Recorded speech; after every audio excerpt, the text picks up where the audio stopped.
Garage.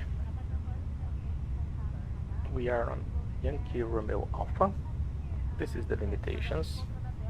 Pitch 10, ticket blue, flap MC degree, whole hops, mode scan, the radar, weight it's 77400 feet.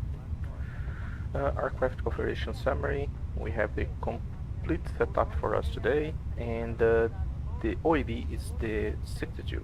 Air bleed engine 1 plus 2 or engine 1 2 bleed fault. We need to go to the ECAM procedure before start the carriage.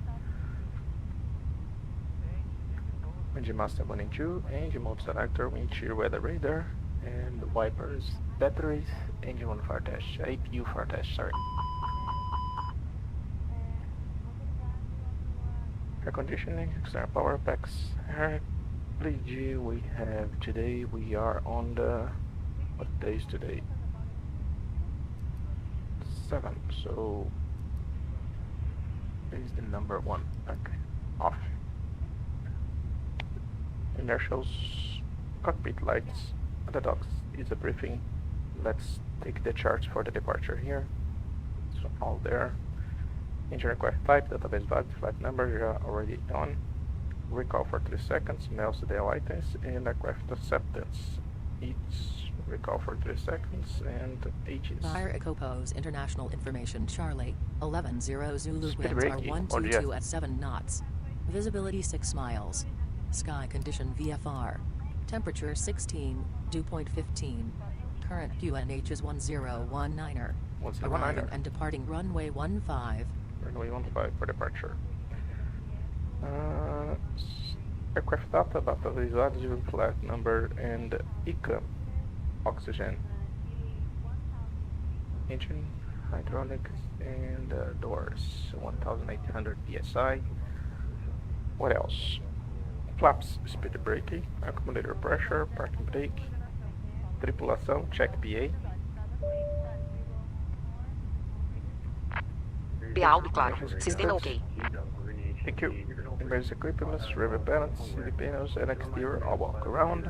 Our audio control, CVR test. Oh, not vehicle for now. Seat belts and batteries 1 and 2. Electrical page. Batteries 1 and 2. Less than 60 amperes. Okay. 1, 2, 3, 4, 5, 6, and engine 1 fire test. 1, 2, 3, 4, 5, 6, 7.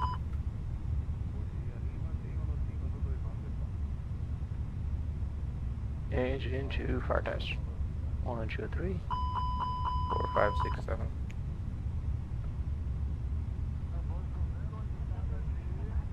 (1019er) are there. H108. Here's number 2. Idle. All there.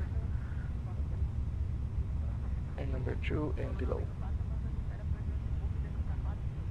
Progress Sierra Bravo Kilo Papa. Runway 15. Here, and everything set here. 109er. The first restriction on the departure will be 7,000 on deck SIP. Are there? Constraint. Pci-e, oxygen test. Beleza, tô tirando o fone aqui. Check 1, check 2. So we have 140, 142, climbing at 7,000, 2,040 feet. ENH was 09, ground speed 0, with the 2.0 is the 3,200 at first turn.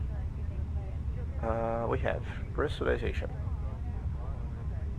The heading is 240, heading 240 are there. Pressurization now the status normal, and fuel 10,900 balanced. Data, position monitor, all enough. Cockpit preparation checklist. Cockpit preparation checklist. Clear right side. Clear left side. Cockpit preparation checklist. Cockpit preparation checklist. Gear pins and covers. Remove. Fuel quantity. 10,900 balanced. Seat belts. 1. ADIRS. No. Burrow reference. QNH 1019. QNH 1018. Cockpit preparation checklist complete. Acceptance for our lead load sheet. And let's do our briefing.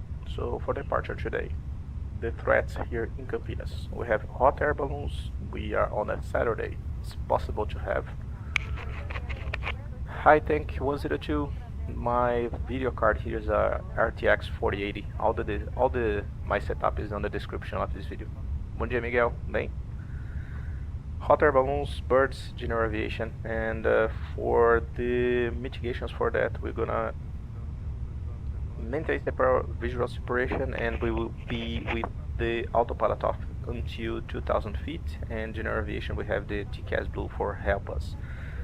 Departure, the Sbbe Alpha with Sbbe intersection. First restriction 7000 is here on FCU.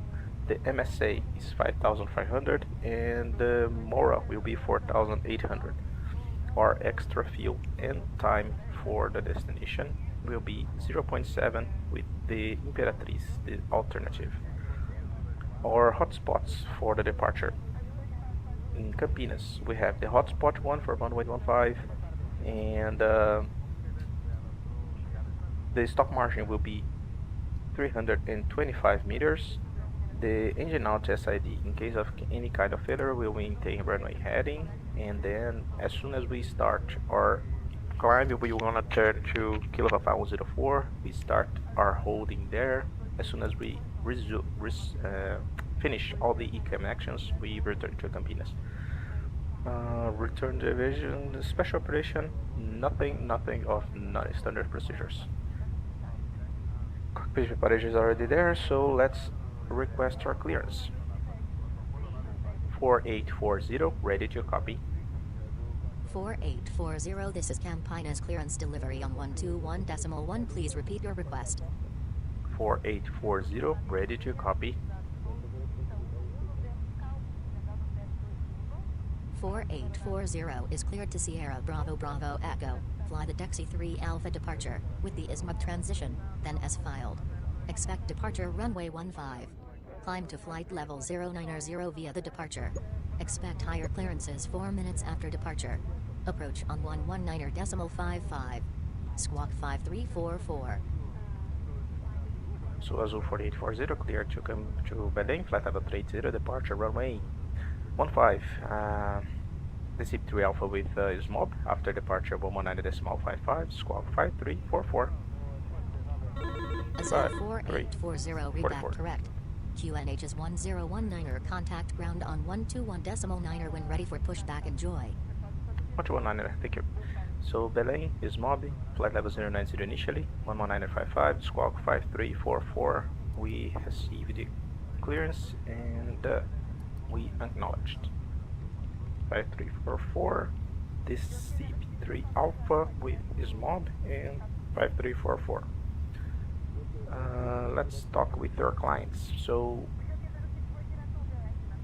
ladies and gentlemen, welcome on board flight 4840 with the Belém as destination. We will take 3 hours and 10 minutes for this flight, and as soon as we start our descent in Belém, we will inform you about the time of arrival and also the weather on the destination. We're gonna give you a new update.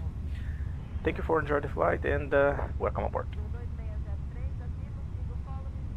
Tripulação, cheque de portas. Tripulação, cheque de portas. Start APU. And let's go.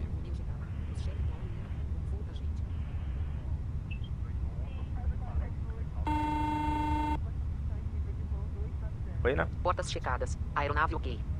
Thank you. Bom voo. Até já. 7000 and we are ready to go. Let's just check here why we are seeing this web chat so close for us. Let's go.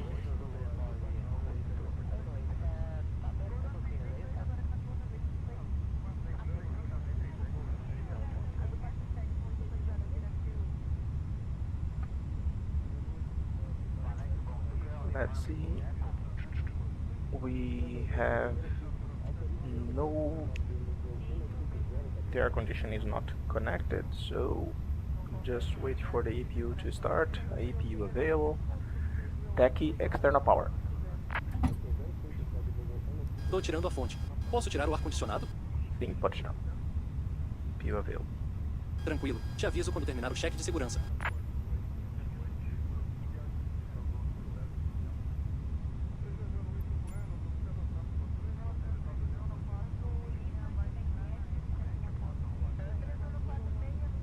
TEC na escuta? Opa, na escuta. Cheque de segurança efetuado. Portas e porões fechados. Trator e barra conectados. Request the clearance, just a second. Beleza, na sua escuta. 4840, request pushback. 4840 pushback approved. Pushback approved, 4840. Before start checklist. ATC. Auto, Parking brake. set. Takeoff speeds and thrust. V1140, VR140, V2142, flex 64. 147VR, 147B2, 148 flex, 56, windows. Closed. Closed, beacon. On. Before start checklist complete. Tá aqui, push autorizado, cauda esquerda. And acionamento motor 2 e 1 no pistão no 5. Clear to push. Iniciando o push. Te aviso quando a área do motor estiver livre. Freio solto, autorizado push. Tripulação cheque de portas.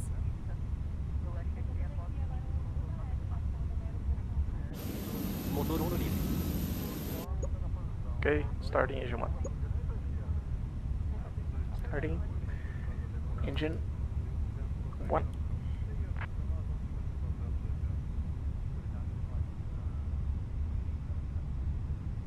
You are starting the plane? Absolutely.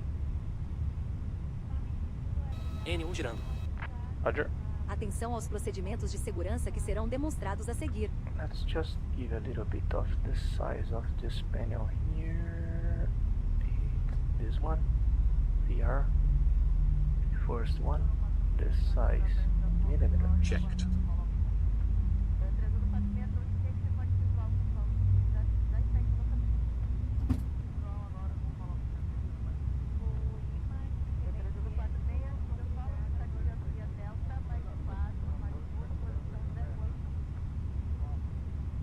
As tomadas serão desligadas para a decolagem.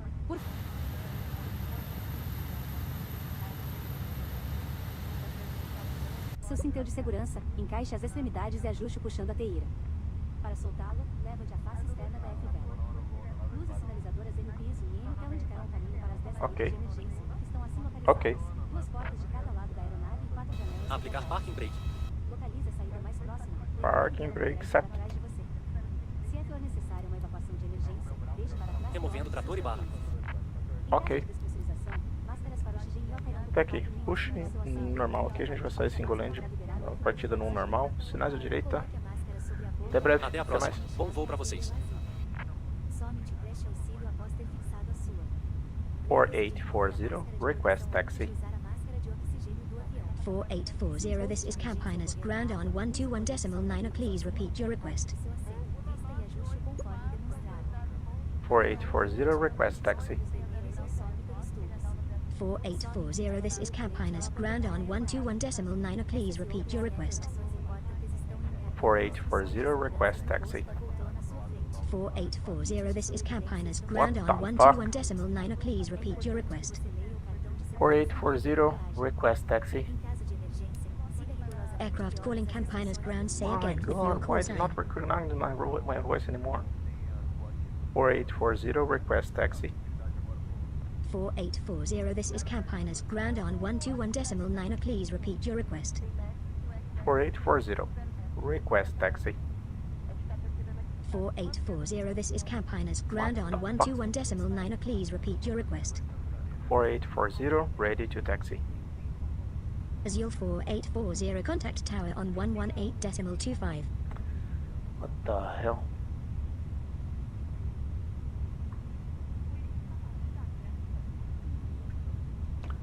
Parking brake released. Let's go. Clear right side. Clear left side. 4840, request taxi.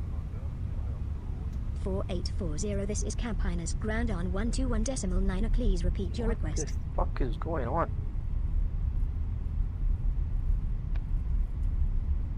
4840, request taxi. 4840, this is Campinas, ground on 121.9. Please repeat your request. It's only at this rate. 4840, request taxi. 4840, this is Campinas, ground on 121.9. Please repeat your request. You know what's going on? Walk off.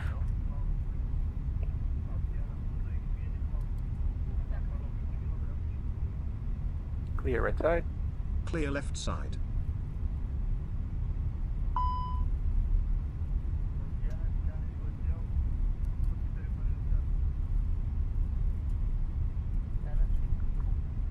Starting engine troop. 4840, request taxi. 4840, this is Campinas, ground on 121.9. Please repeat your request.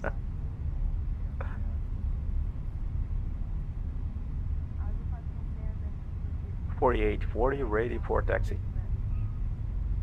4840, backtrack runway 15 Campinas, roger. Enjoy your morning. I don't know what's going on with the pilot to ATC today. He's not recognizing the request taxi instructions.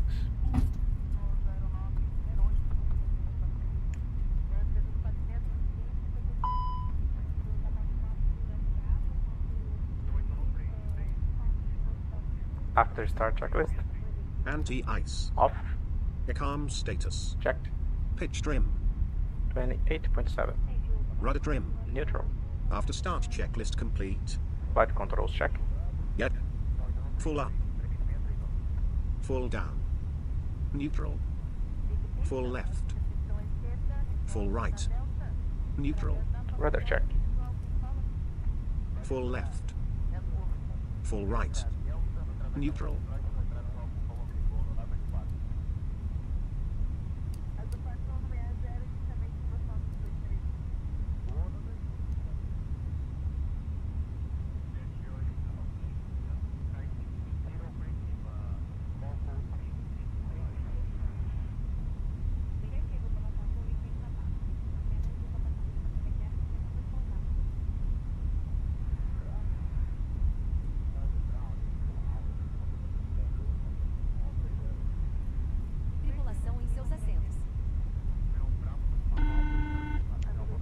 Reina?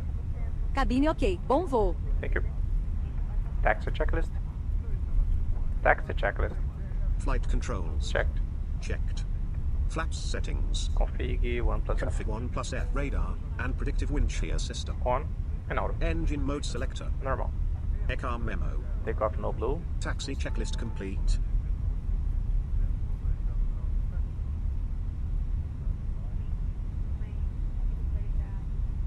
National cargo. And cargo looks. That's 747. Let's switch to tower. Approach path clear of traffic.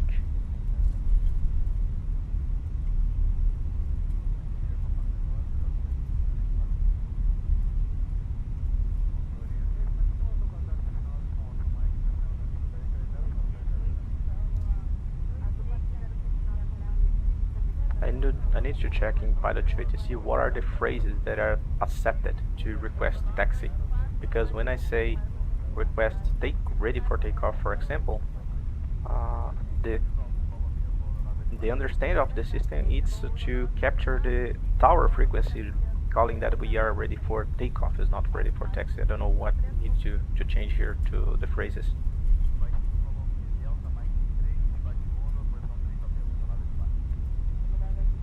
.4840 ready for takeoff. 4840, winds are 122 at 7 knots, cleared for takeoff. Runway 15. Clear for takeoff, runway 15. I think we'll prepare for departure. Approach path, clear traffic. Lineup checklist. Cabin crew. Advised. Takeoff runway. Runway 15. Runway 15. TCAS. The array. Pack 1 and 2. Off. Departure change. Not applicable. Lineup checklist complete. 50%. Let's go.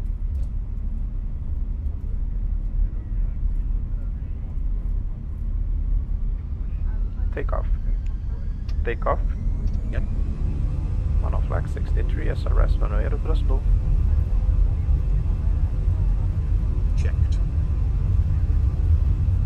Thrust set.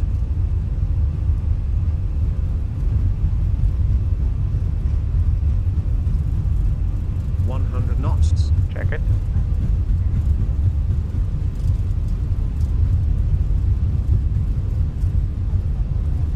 V1. Rotate. Positive climb. Gear up. Gear up. Nav. Checked.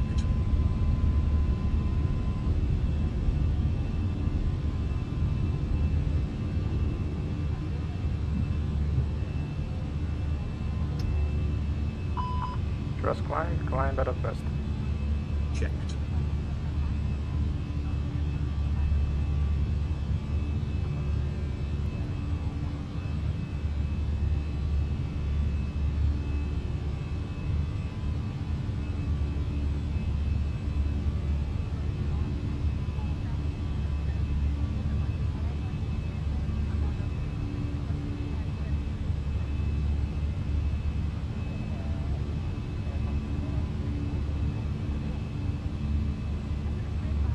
Flaps 0. Speed checked. Flaps 0. Autopilot 2. Checked.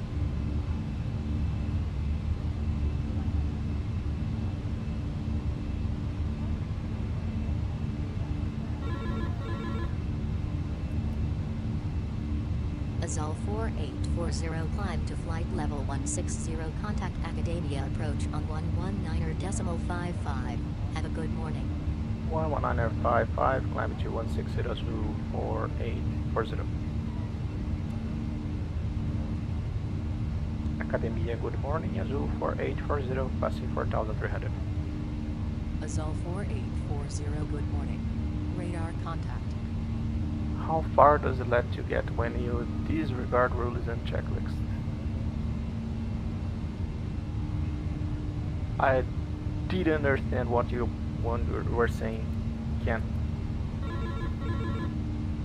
As real pilots, we just follow the rules. What is hard to do that? Azul 4840, contact Brasilia Center on 126.15. Good. 126.15, thank you.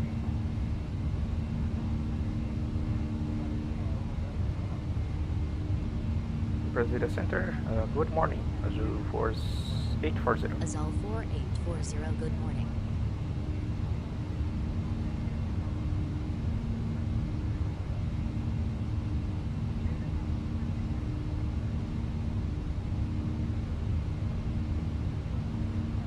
Você já sabe, mas não custa lembrar. É proibido fumar a bordo. Durante o voo, mantenha seu cinto afivelado, mesmo se o aviso luminoso estiver apagado. Em instantes iniciaremos ele o serviço de bordo.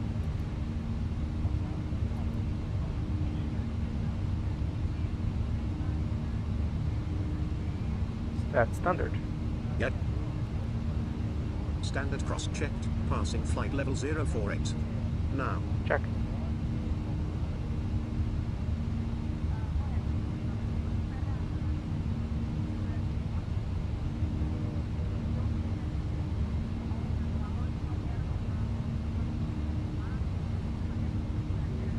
Yeah, but I don't know if you saw.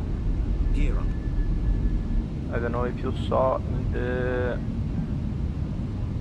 What the hell is going on?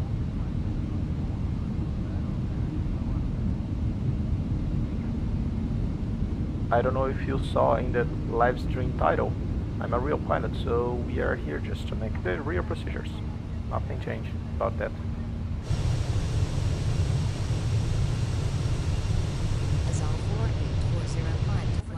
240.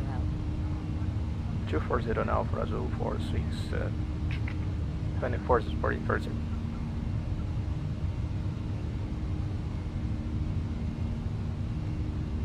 Let's change the speed for the climb speed now to 388 188.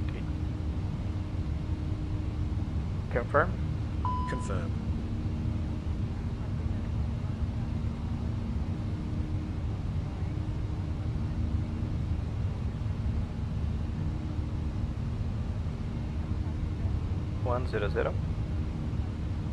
Tripulação, 10.000 pés. Clear radio nav. Clear radio nav. Copy second flight plan. Copy.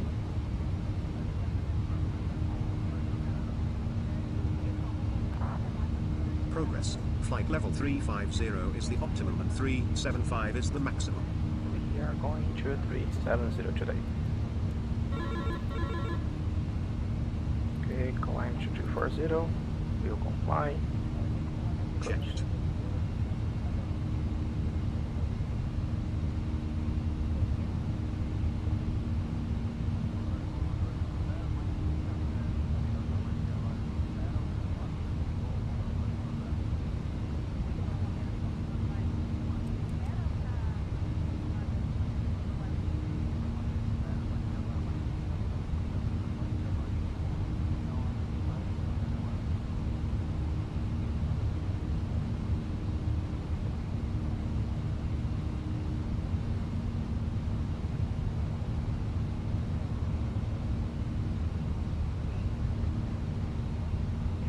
First one, equidistance time point to Brasilia. There. Airport on my side. What else? 12:05 for getting the weather. 13:05 and 14:05. That's it.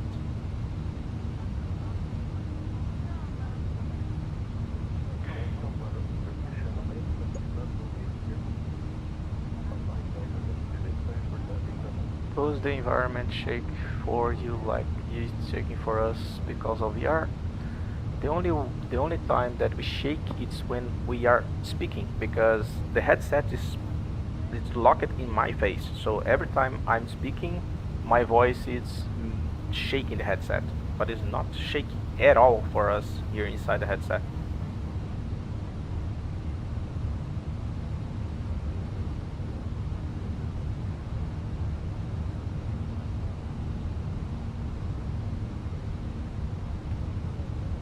E aí, tudo bom, Schneider? Como é que tá as coisas? Bom dia. Yeah, Ken. Usually, we use the aircraft to reach the limits. As you can see, I have a lot of live streams doing a lot of emergency procedures here in the flight simulator. The last one, for example, I have a dual hydraulic assistant failures, so if you can check that out, this video here on my feed. Ground straight there. Okay, passing 18,000 feet, so we can get out of VR now.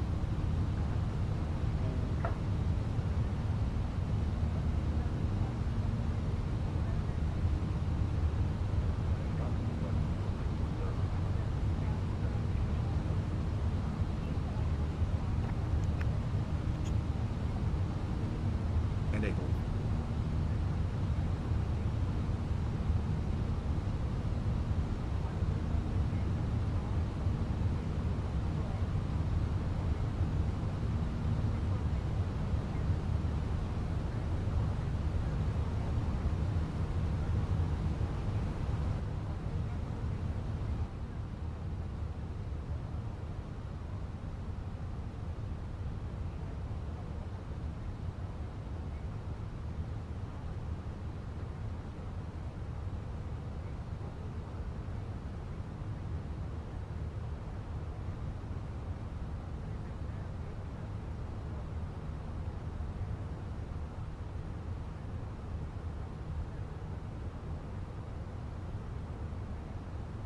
Pode deixar, vou dar uma olhada assim.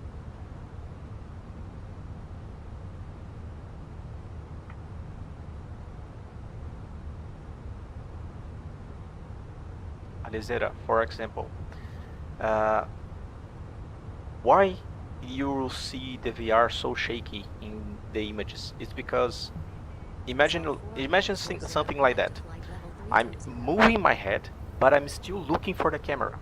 You can understand that? It's almost the same thing in VR. Your eyes are looking for the same position, and the camera that it's the VR is moving around. So it's like the vision in the you can imagine if you speak slowly, virtual reality, it's exactly like in the real life. Your head is moving, but your eyes is still focusing in the same position. It's exactly like in the VR. The image is inside there, is moving, but your eyes are fixed in the same position. That's why people tend to do not understand what is being transmitted in VR, because we are showing what is the camera are doing, not what our eyes are looking for. You understand that concept?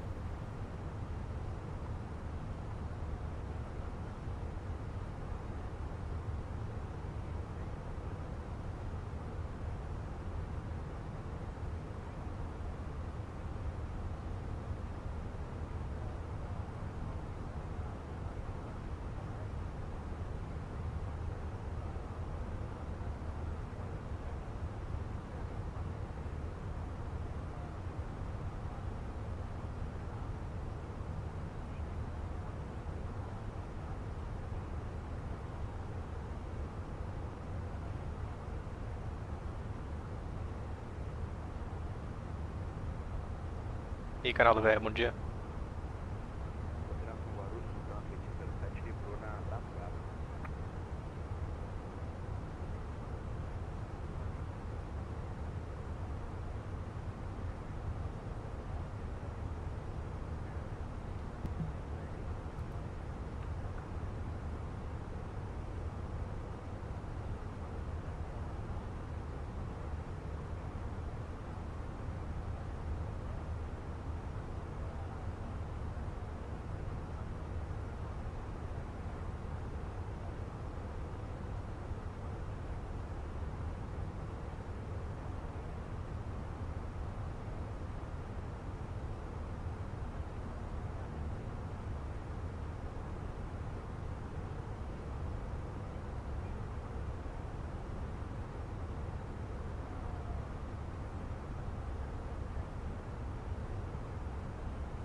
press climb, flight level 380.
Azul 4840, climb to flight level 380. 380 for 840.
E aí, sim, bom, cara.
E aí, Guilherme, aqui eu uso o Skydolly. Skydolly, que fica externo ao simulador, funciona tanto no 2020 quanto no 2024, então é transparente para os dois simuladores.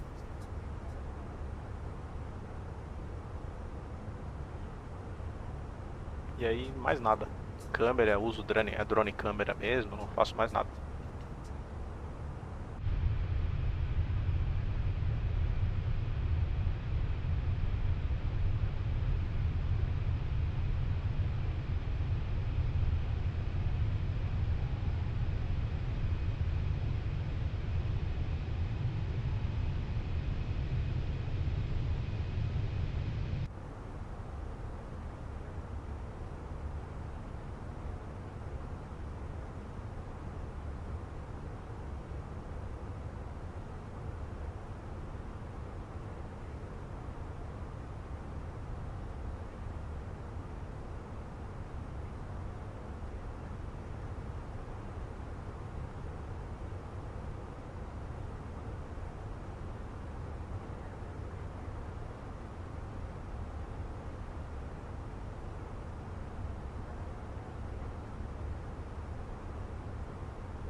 Você já usa alguma ferramenta aí, ô Guilherme, para replay?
Como assim o 390 não pega, cara?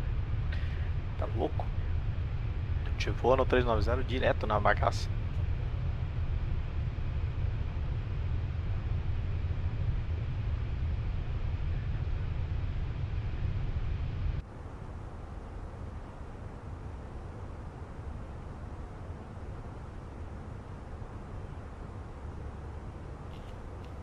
Para esse voo especificamente a gente não vai no 390 porque a gente está voando no nível par, né? Então o 38 é o máximo.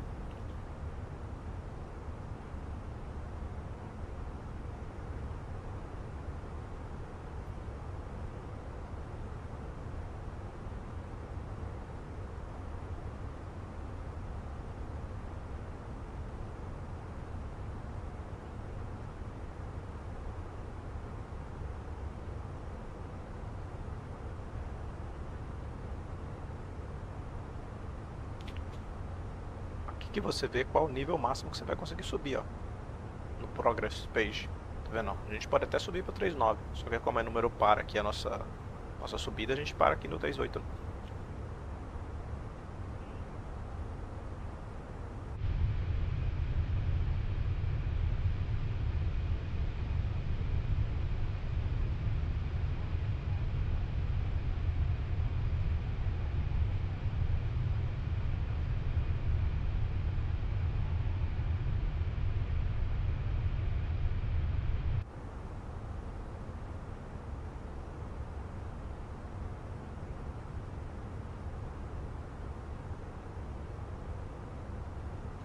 Cada voo tem um nível de cruzeiro máximo, né, o Felipe, porque depende do peso, depende de como tá o vento na hora que você vai fazer a subida, tudo isso influencia em qual vai ser o nível final, principalmente o peso, né? O peso é o que define a performance que você vai conseguir, até onde você vai conseguir subir.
4840 contact Brasilia Center on 128.5. Have a good morning.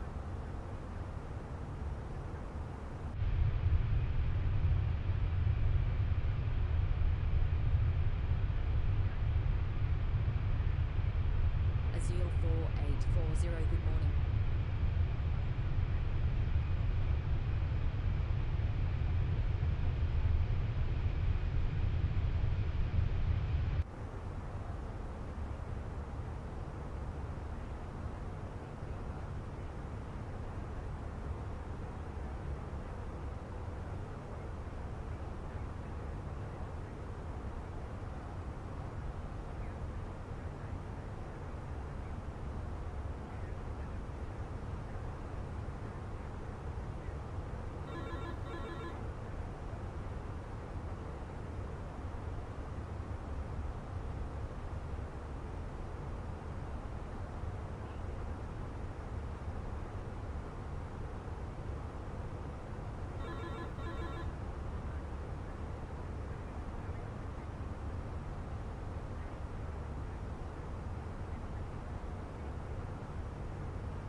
Você sentiu a diferença? Pra falar a verdade, o canal do velho, raramente é perceptível a diferença de um chipset para outro, a menos que se troque, por exemplo, assim, a controladora de memória faz alguma intervenção, entendeu? Eu, por exemplo, troquei, eu tinha uma geração Z790, troquei por uma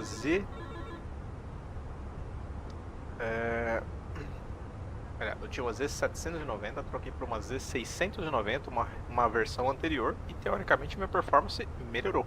Não foi ao contrário, porque eu só troquei a Z790, a minha era a DDR4, e eu troquei por uma 5 agora.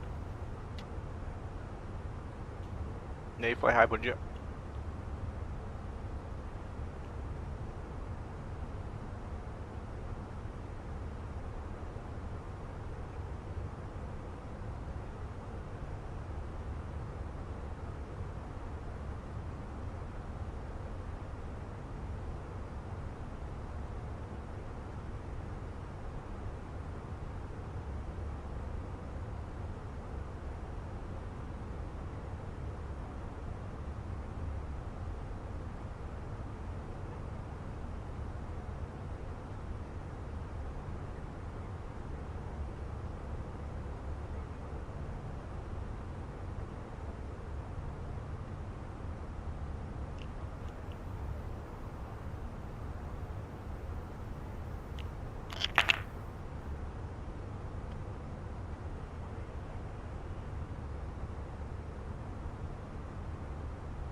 Já cedo não, ainda, começando agora. Na verdade eu comecei bem mais cedo hoje, já tinha feito uma etapa hoje já.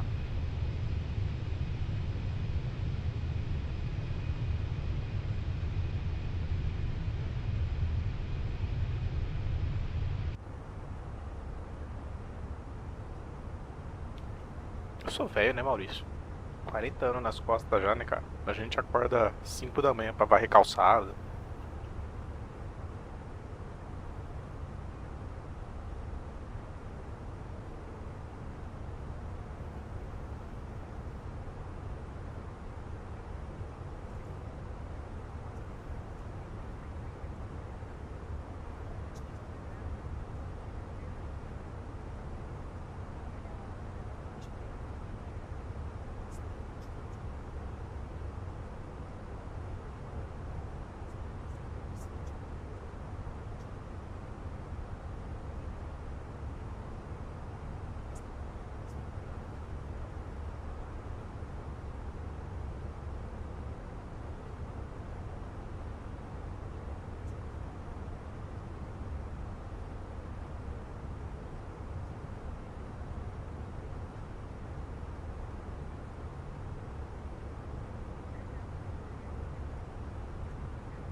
Hello, Blake. Good morning.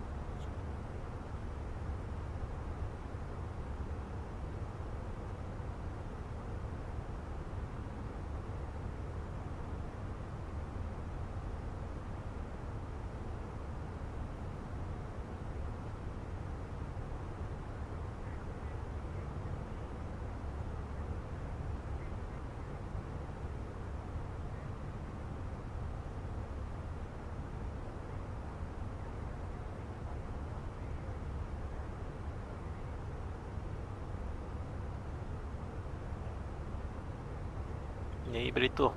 Good morning.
Fala, Iago.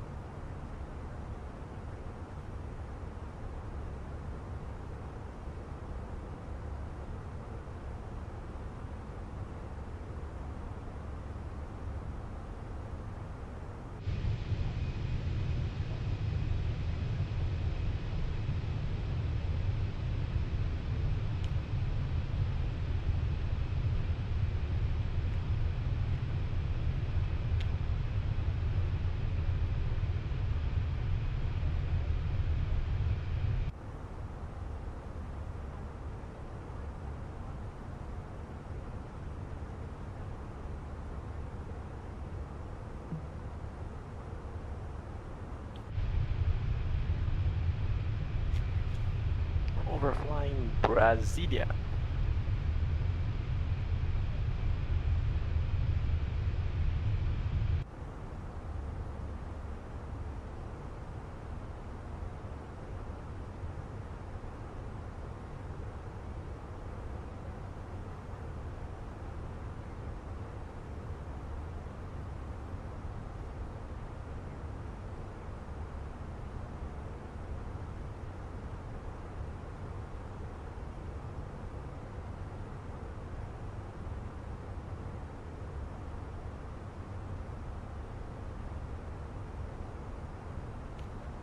And what will be the destination, Brito?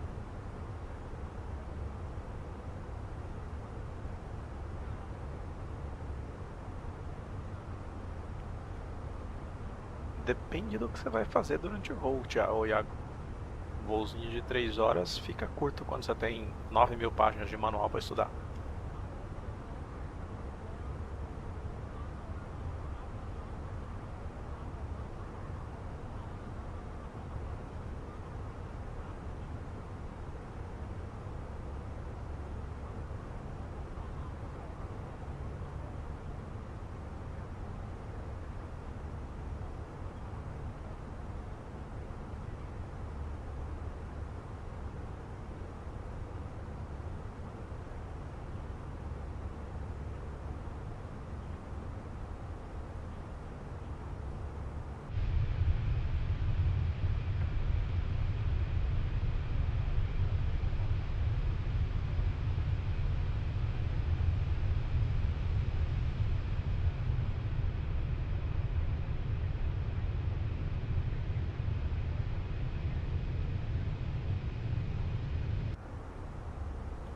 Você tava fazendo essa madrugada dormindo? Caramba, hein, velho? Dormindo, perdendo tempo? Que porra, hein, velho?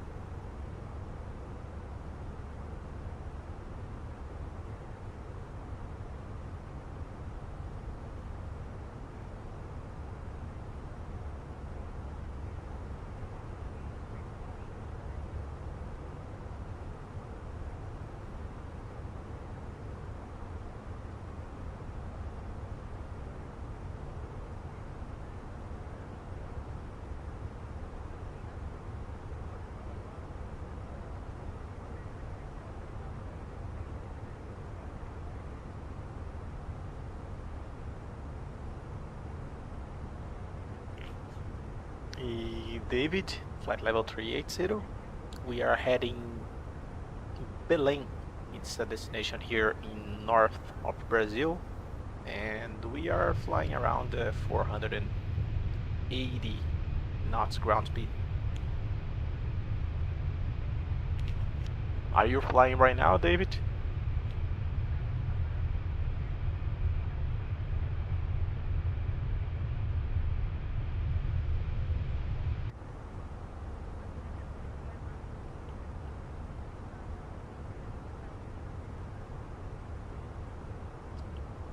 Brasilia Airport.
But are you flying the flight simulators also, or I'm also a real pilot in the civil aviation here in Brazil.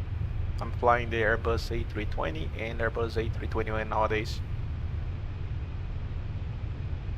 But I never quit flying the flight simulators. I use it a lot to training, especially emergency procedures, because waiting for only the 6 months to make our recurrence training, I think it's a bit not that smart. Usually I stay all the year training for a lot of emergency procedures here in my flight sim at home.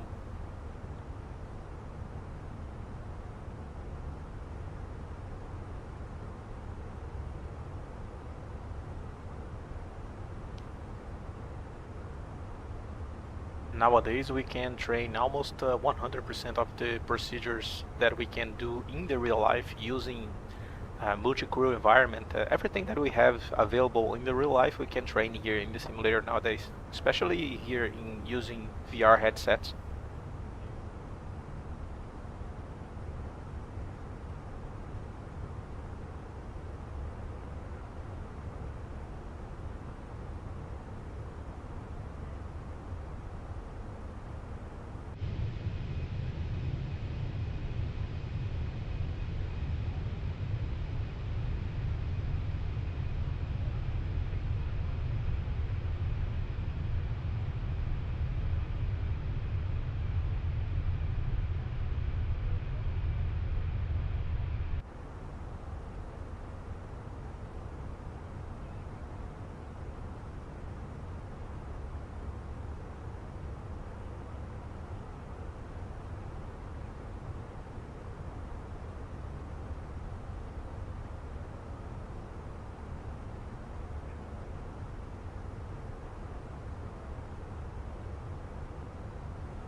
Então, Davi,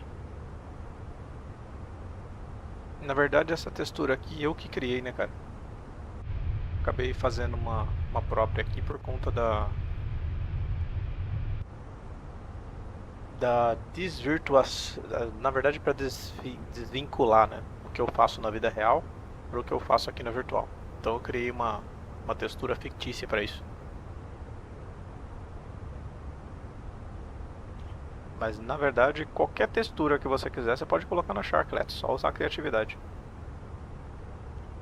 pega a textura, copia ela para cima de uma textura que tem Sharklet, que ela vai começar a funcionar.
Hello Robert, good morning.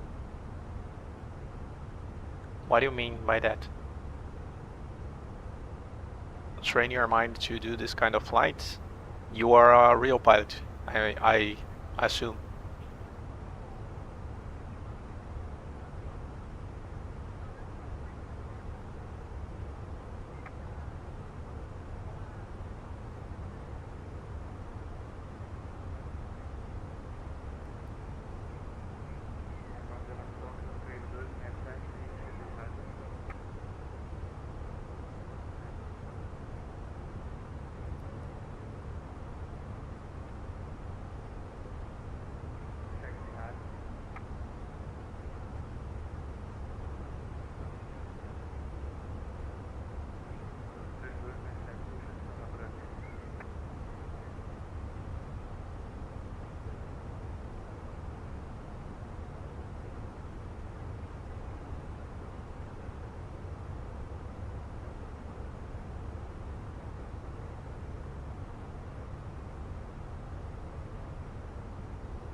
Yeah, aviation is not an easy task for people that are not in this rule. To be fair, I started flying my flight simulators here at home at 1999 at least.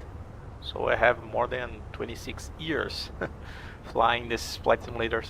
And today I'm flying the Airbus A320 and A321 in real life. But I never leave the flight simulator world. I like to train a lot of emergencies and real life procedures here in the flight simulator in my at home.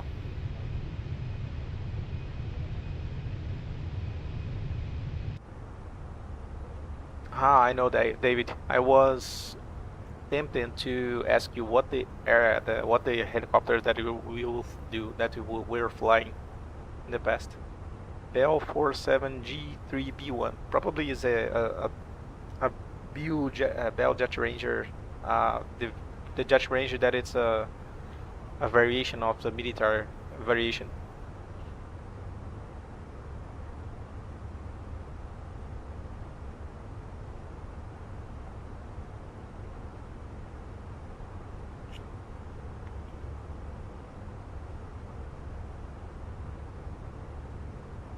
I imagine that it was the Jet Range, but it's the military version.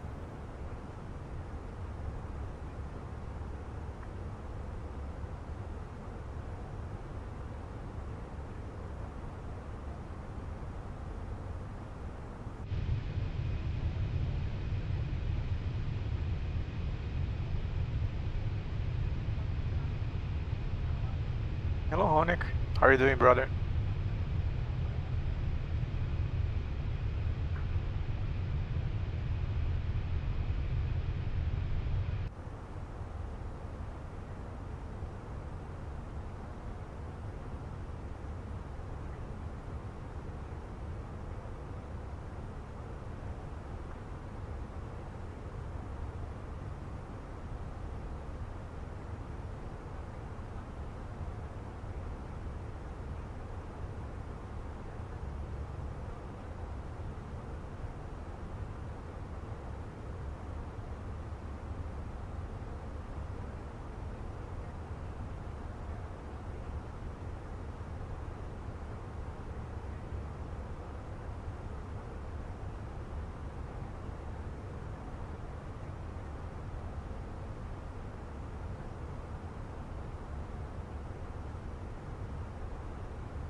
The oral exam, do you know the results after the exam, or you need to wait to see if you pass or not?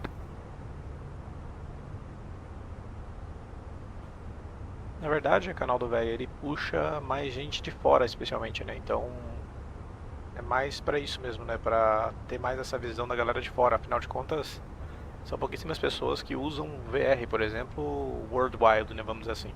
Então ele tem mais esse contato com pessoas de fora, assim.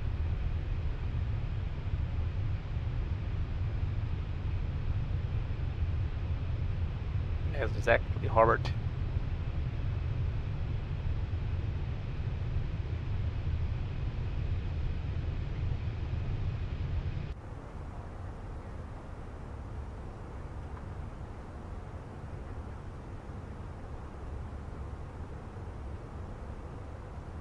E especialmente aqui no Brasil, né, canal do velho, o que acontece, né? Pessoas que têm pessoas que voam real, que usam esse nível, né, de usar a realidade virtual, de ter um aprofundamento maior na simulação de voo, é uma minoria, né? Lá fora eles são muito mais frequentes e muito mais fortes nesse sentido, né?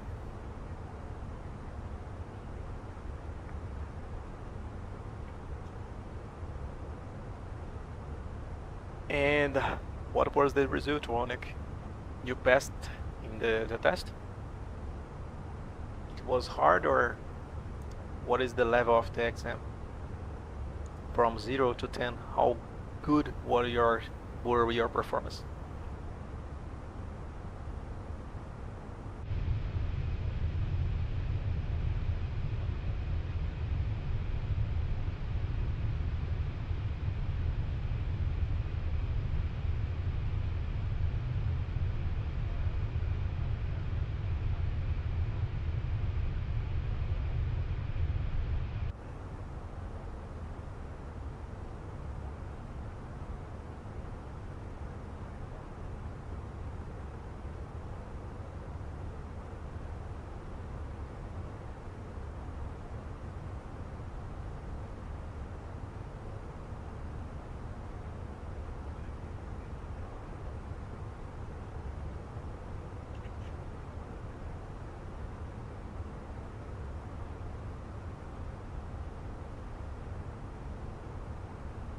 Yeah, jet brazier is a turbine.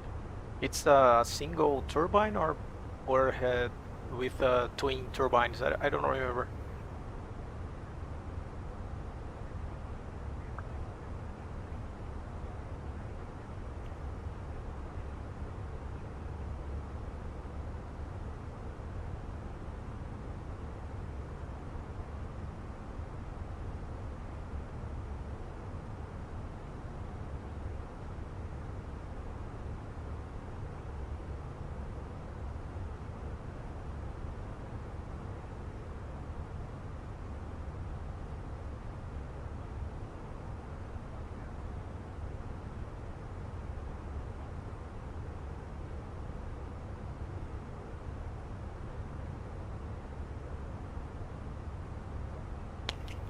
Seven, 10. Yeah, it's a hard test. To be fair, here in Brazil, we don't need to do this oral test exam, but in the Czech, right? Sometimes the guy that are sometimes the Czech rider will probably ask some questions during your Czech ride, so you need to be prepared for oral exam also. Yeah, Hannah, I'm flying the A320 right now. It's an airliner that we fly here in Brazil. I fly this aircraft in real life, so I'm here training some procedures in the weekend.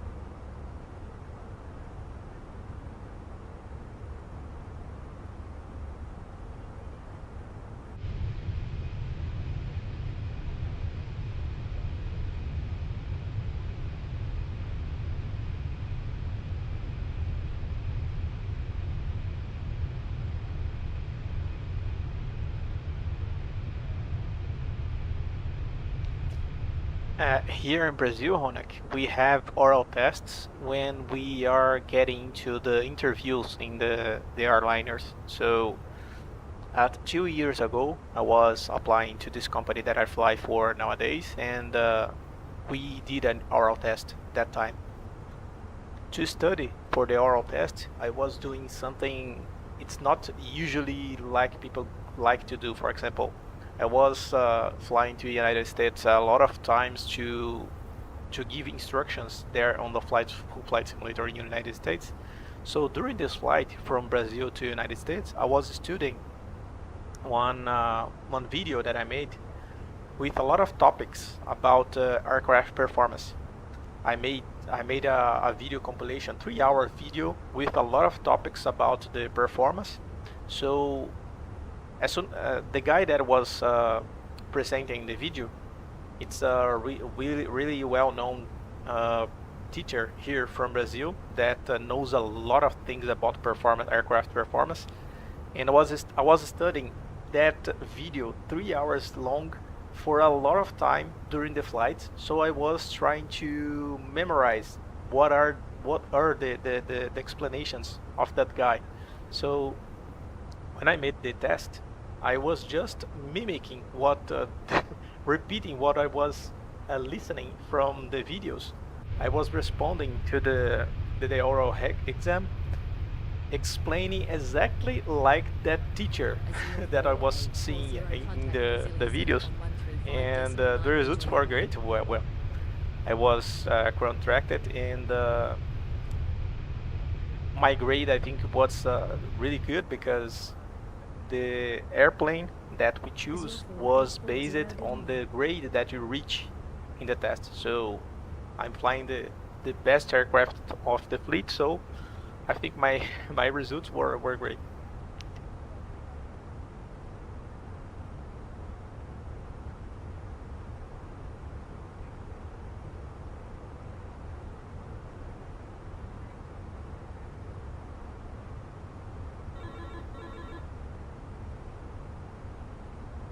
chat message. Not this one, this one. Let's see who's calling us.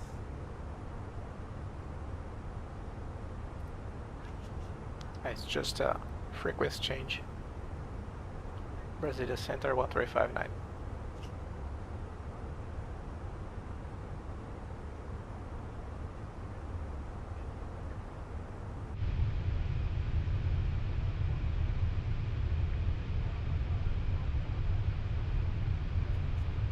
It's in Portuguese. I think it will not be that great for you because the guy that teach people here in Brazil, his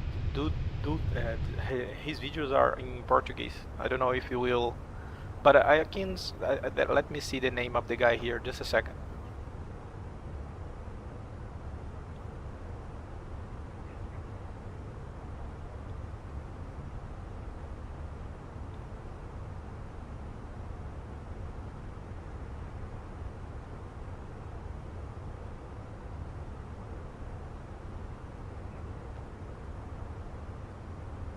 The link of his channel.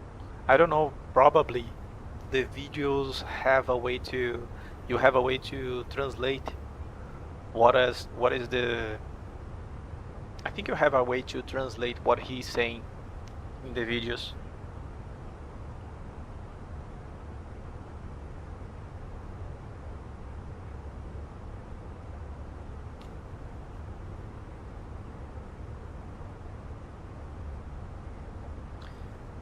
I had an engine failure during my first week in Nova Guinea, and I had to auto-rotate into a river full of crocodiles. Oh my god, David.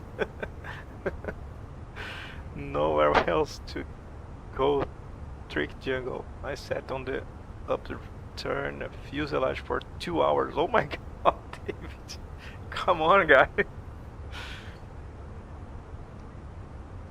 I'm really lucky because I have 13 years of experience in the aviation nowadays, and I never experienced anything in the aircraft that I was flying. I think only one time I had a problem to start the Cessna Caravan that I was flying here in Brazil as a captain, and but I was on the ground, so as soon as I started the aircraft, no response. The aircraft was absolutely dead in the starter motor.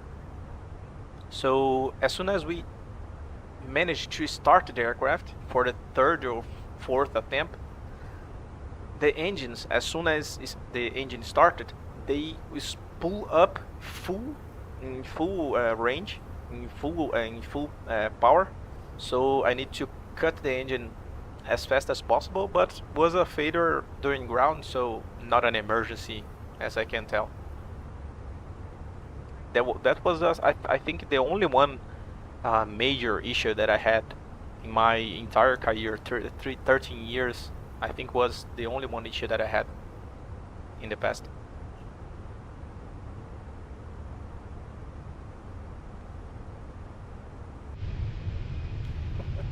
Two hours in the water.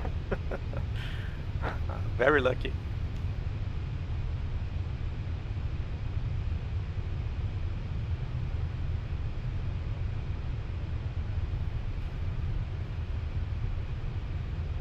And Robert,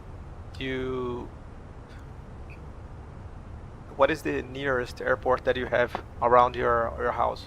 Let's just to be, I would just to look, where are you in Colorado?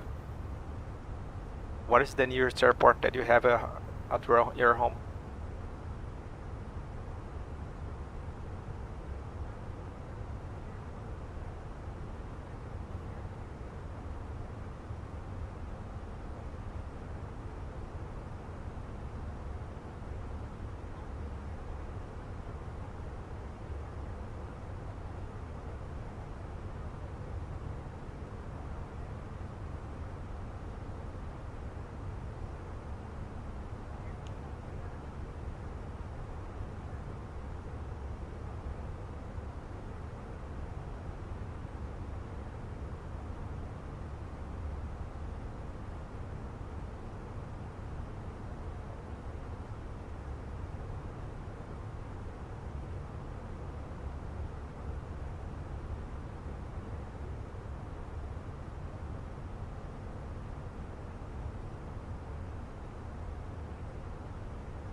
Então, velho, que o pouco contato que eu tive com a aviação executiva no Brasil, principalmente por os jatos executivos mais caros aí, é que geralmente é meio que uma panela mais fechada, né?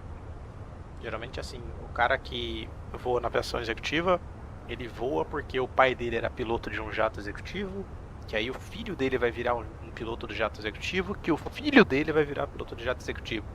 Geralmente é um negócio muito fechado porque é o topo da cadeia alimentar, vamos dizer assim, da aviação brasileira, né? Você vê os salários, é realmente onde estão os melhores salários, vamos dizer assim, né?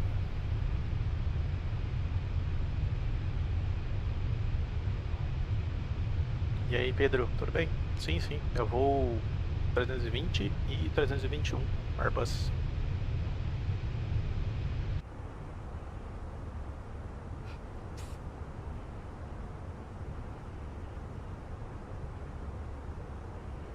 Mo Koba, good morning, brother. Roger Niner, call Barcelona Center. Where are you from, brother?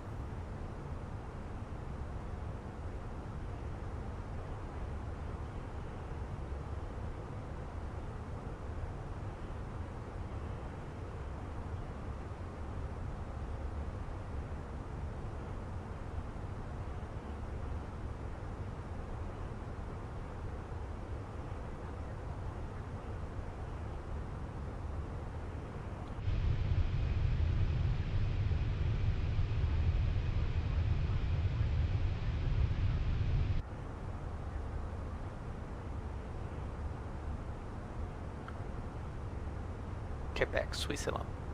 Nice.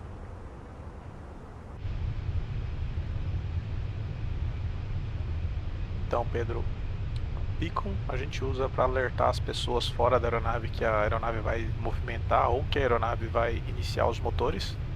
É mais para a parte de ground crew, né, a galera que está no solo, verificar que a aeronave está em operação. E nave logo são as que o nome já diz, né? Elas são para navegação, ou seja, se você está vendo uma aeronave que está vindo de frente para você durante o voo e você consegue saber que, por exemplo, do lado direito tem a luz verde, do lado esquerdo tem a luz vermelha.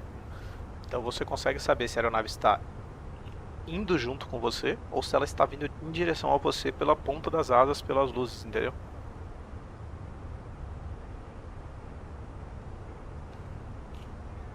Na verdade, a marca ali de pouso, Pedro, 100% do tempo é prática, né, cara? Você pode olhar aí nos vídeos anteriores que eu tenho, nos meus shorts aí. Simplesmente, e a marca de 1000, na verdade, é uma marca que chama aiming point. Você mira naquela marca e tenta acertar ela. Mas a touchdown zone, ela é um espaço muito maior, né? Você vê que as pizzas maiores aí tem geralmente aquela faixa da touchdown zone. Você vai ver que ela tem as marcas de 2 faixas, 3 faixas, 1 faixa, tipo, para marcar ali quanto você tem ainda de pista remanescente para fazer a zona de toque. Então você usa o aiming point, né, que é essa marca de 1000, para mirar nela, mas a marca de pouso mesmo vai ser um pouco à frente.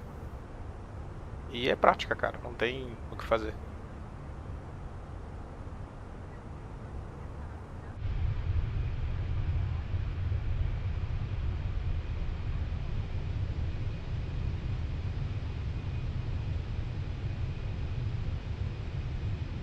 The A model jet ranger had a problem with the lining on the inside wall of the turbine.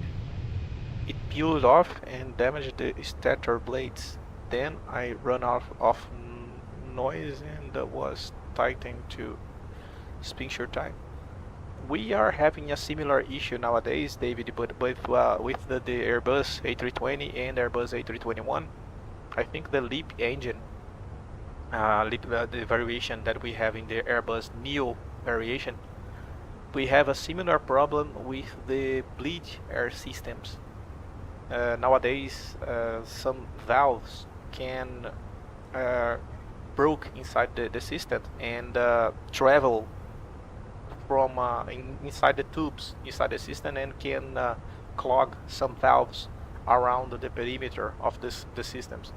So nowadays we have an operational bulletin that we need to apply as soon as we have any kind of failure in bleed air systems. We need to stop the ECM actions that are displayed on our screens, and we need to go to a OEB procedure that we have on our checklists before we start the procedures on the ECM. So I think it's a similar problem that we have in these aircrafts.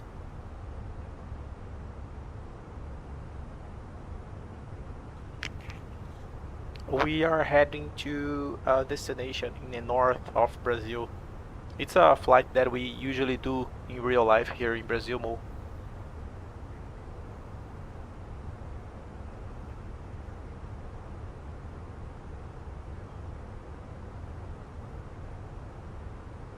The name of the city is Belém.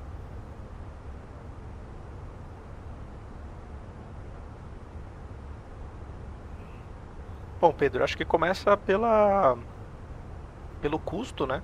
Antigamente eu consegui fazer a minha formação toda gastando mais ou menos uns 65, 60 mil reais na época, em 2010, 2012 ali. Então hoje acho que o custo tá bem mais alto, né? E além dessa questão do custo, acho que inglês também é um ponto que você tem que estar bem no inglês mesmo para começar na área. Afinal de contas, você não vai ter absolutamente quase nenhum suporte em português para aprender nada do avião, né? Não sei como que tá seu nível de inglês de 0 a 10, conta aí pra gente.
Voar fora é de menos, viu, Max? Porque saber inglês para fazer a fonia é o de menos, entendeu? Você tem que realmente dominar o inglês, porque, cara, os manuais é um negócio gigantesco, né? A gente vai ler manuais aí que a gente vai ficar 15 mil páginas de manual em inglês, entendeu? Então eu acho que a fonia é o menos complicado de tudo na hora que você vai falar de inglês dentro de um trabalho de companhia aérea, né?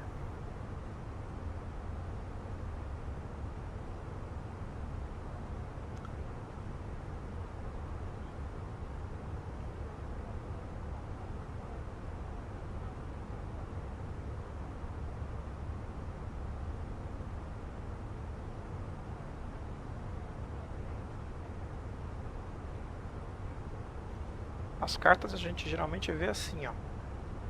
Por exemplo, a gente está indo para Belém agora. Deixa eu só mudar aqui no nosso software de jogar as cartas de Belém aqui para cima para já deixar eles na ordem.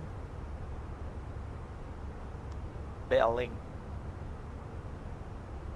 As cartas a gente tem realmente um pacote, né, completo de cartas que a gente usa na aeronave.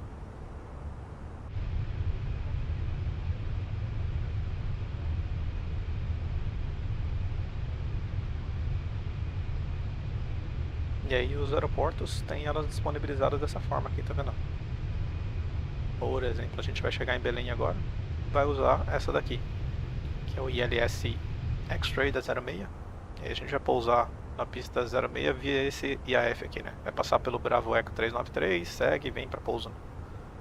Nada de muito crítico. Aí a gente fica com tudo disponível ali no iPad que a gente está usando na hora de voar.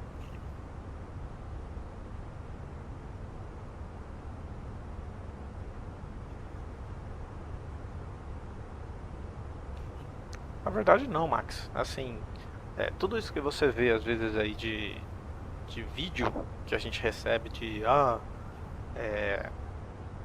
aeronave da TAM que chegou em JFK e teve problema, cara, é zero estresse, velho, porque assim, se você pega uma VATSIM da vida e começa a voar lá durante muito tempo, e principalmente quando você está familiarizado com os procedimentos do aeroporto, nada fica difícil, especialmente na questão de fonia, porque você está prevendo que o cara vai te passar por uma frequência de ramp, que é algo que não é comum pra gente aqui no Brasil, né? Só no Galeão a gente tem ramp control só. Então assim, se você está familiarizado com o que vai encontrar pela frente, dificilmente você é pego de surpresa, entendeu?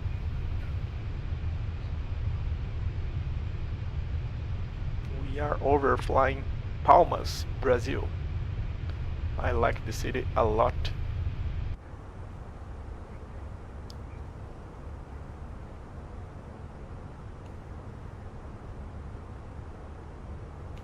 E outra, por conta de um videozinho que a gente vê na internet porque alguém deu bobeira lá fora, aí vira, obviamente, as 350 mil vezes que o cara vai, faz um procedimento normal, ninguém fica sabendo de nada. Aí tem um errinho que cai na internet, o pessoal acha que todo mundo que vai lá fora se ferra com o que não vai acontecer lá fora. Cara, é zero estresse, absolutamente zero estresse.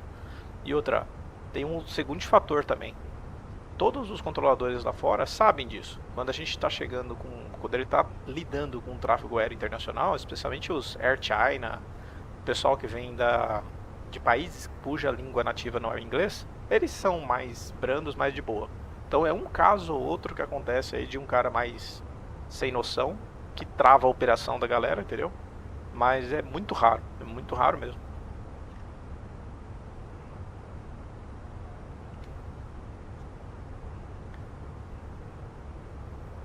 Dá pra achar, Pedro, se você quer as cartas de graça, gratuitas, só você entrar aqui nesse site, que deixa eu passar o link pra você aqui.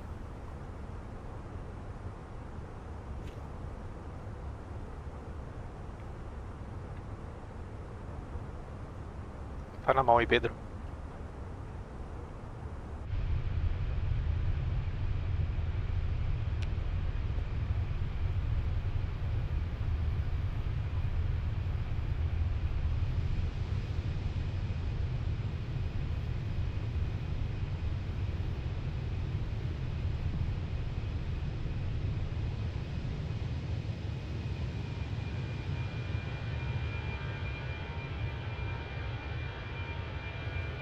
Então aí a gente toma como regra, achando que todo controlador que tá lá fora tá sendo um cuzão com a galera. Não é assim, entendeu? Muito pelo contrário. Somente ali na Flórida, que o pessoal sabe que existe muita gente de fora vindo de países da América do Sul e tal. Cara, o pessoal é super de boa, sabe? Muito de boa mesmo. E outra, mantém o padrão, né?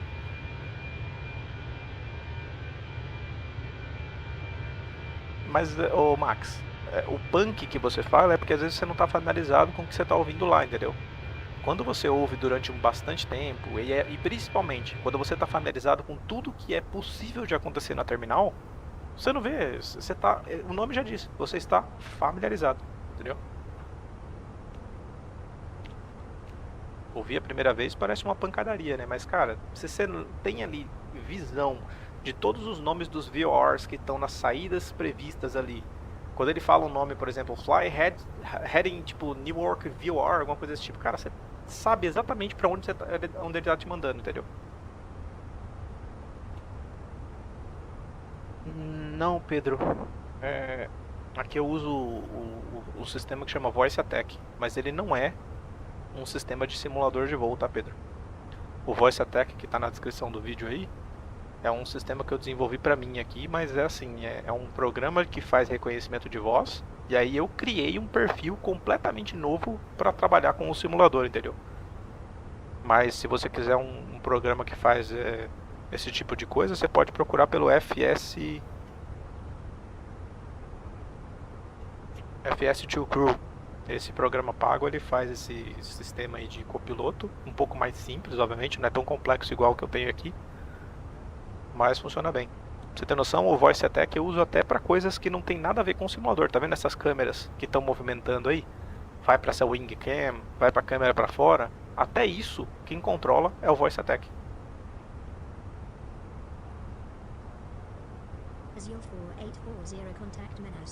The war in Bougainville. Thanks to years, and we were flying the PNG defense force into hot zones. We had 2 soldiers in the rear managing GPMG belt fed machine gun to press fire. Oh my god. GPMG, it's let me see. It's the guns that work to work against the ground fire. Is that GPMG? I don't know what this name is what this mean. Steel plates under our seat and Kevlar vests plus steel helmets.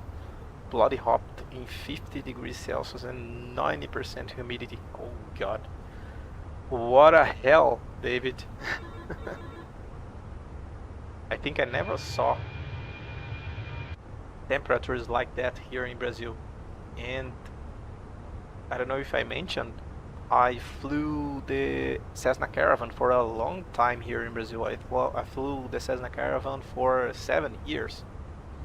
And we had a lot of places here in Brazil that we reach temperatures almost 40 degrees. So when I enter in the aircraft from after a few minutes in the ground with the aircraft shutting down, probably the temperatures that we were facing inside the cockpit was reaching like something like that, 50 degrees.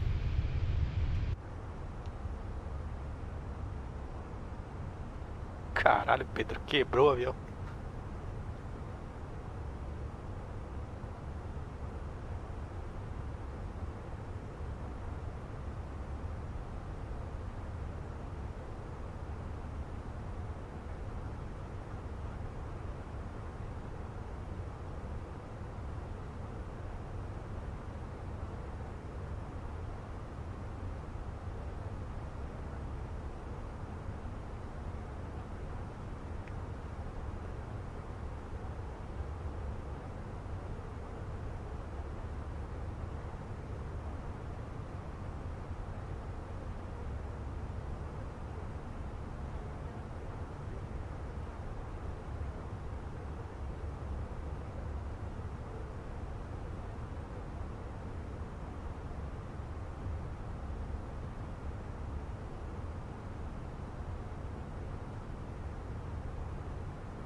Organ field was where Admiral Yamamoto was ambushed by American P-38 Lightnings on his way to Rebel in New Britain.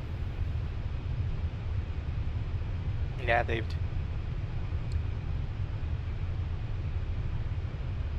I have a lot of friends that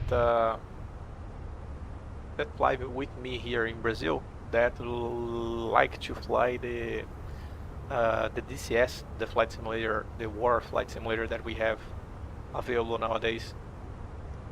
To be fair, I'm not that guy that know a lot about the World War I or World War II, because I'm relatively new in the aviation because I have 13 years, but I was always focused in the civilian part. So to be fair, I'm not that knowledgeable about the World War, and especially the warbirds. A lot of people tell me to go to the United States to some events that we have there, especially to visit the military museums that we have in the United States. But bro, I don't know almost nothing about warbirds in general. So I don't know if there will be a good way to visit some museums not knowing nothing about some military history.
Let's check how will be the weather in our destination.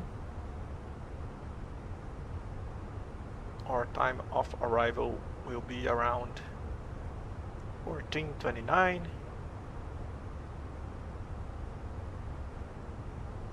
For Belém, we have KVK. Between 14:39, we have broken 030, fuel 040 TCU. Nothing to worry about. The charts for the destination. We are from here to Belém here. We're gonna take a little bit of TCU. Nothing to worry about too.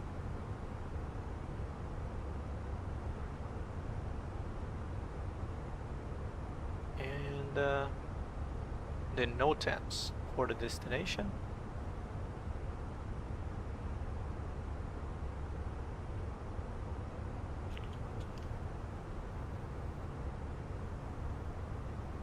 Destination airport, runway. Work in progress from a lot of runways. Work in progress. Taxiway Echo and Delta closed, work in progress. We don't have ILS glide path runway 06, but we gonna land on runway 02 today. I think we are good to go.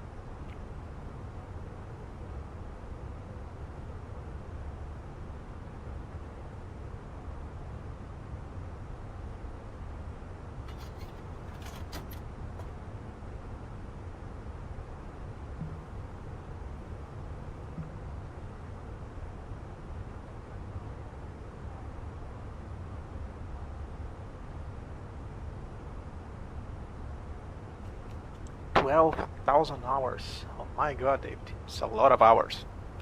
I'm about 5,000 hours nowadays.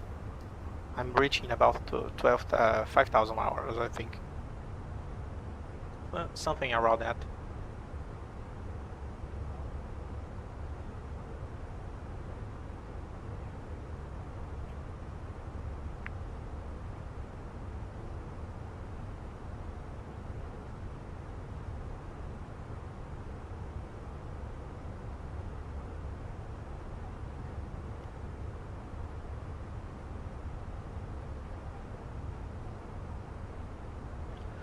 And let's see, I think today it's a good day to land on runway 02, visual approach. Let's see here, filling the charts, visual approach chart. We're gonna do that. We're gonna arrive on this sector, cross the runway, turn here and make this approach for runway 02, because I want to test if the trees, we had a lot of trees on this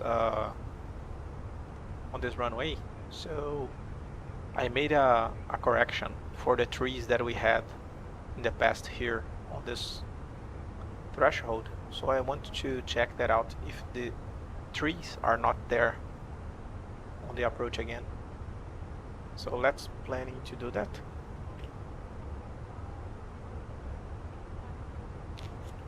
So our second flight plan, I will make the traffic pattern for the runway 06 here on the Bravo Echo 393, Sierra Bravo Bravo Echo, new destination, Bravo Echo. We're gonna change the approach to our runway 02, and we're gonna create some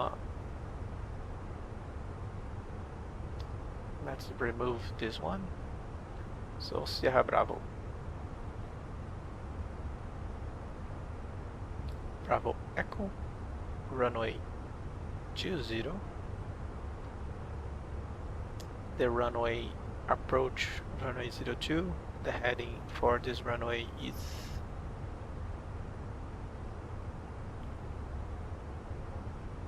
(246).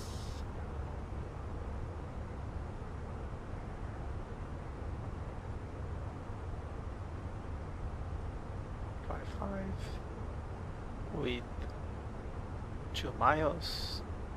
We put this one here.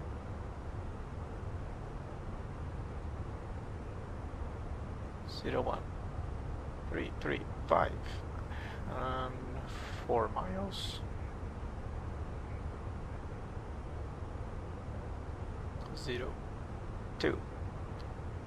245 for 7 miles, and we now have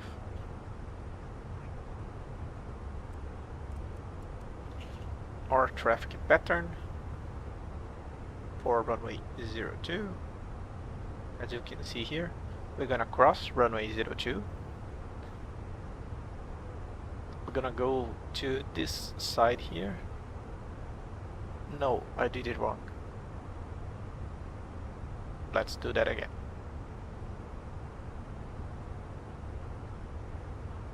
It's not for runway 02, it's for runway 20. Clear this one. Clear this one. Clear this one. So Sierra Bravo, Bravo Echo.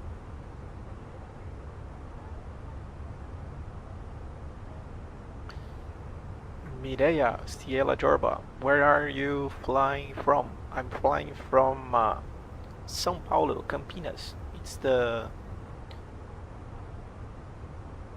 It's my home base airport in real life, and flying to almost to the northeast aerodrome that we have here in Brazil, that it's Belém here in Brazil. 20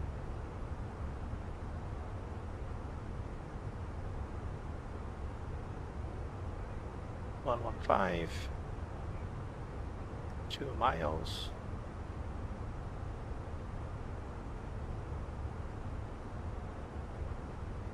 Zero 4.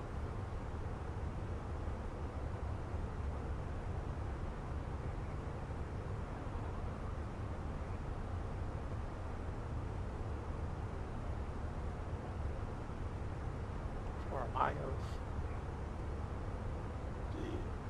BT 05 205 for 7 miles. E aí, Jefferson, bom dia. Rafix, bom dia. Vocês estavam dormindo, pô, até essas horas?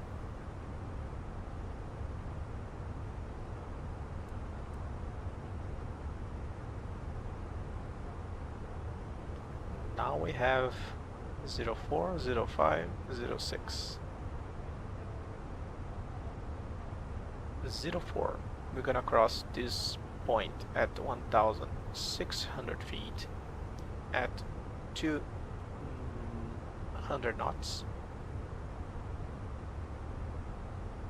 I don't know what's going on here, but it's 4 cross 5 cross 6 and then Charlie Fox. I don't know if Phoenix are doing this major turn here, but it's something related to the speed that we are now doing here. It will update as soon as we start our descent.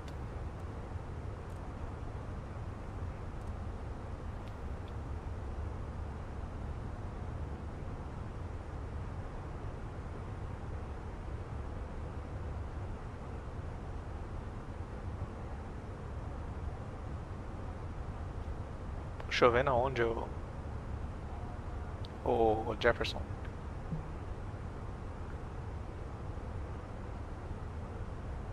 David, I lived in Alice Springs in Central Australia, and I used to go to boarding college in Adelaide in South Australia. Used to fly home DC-3 commercial aircraft. The DC-3, bro. The DC-3, I really know this aircraft. I really like it. People that usually do that conversion of DC-3 using power turbines. I think they use PT6 turbines in the DC-3, and I think that it's really nice.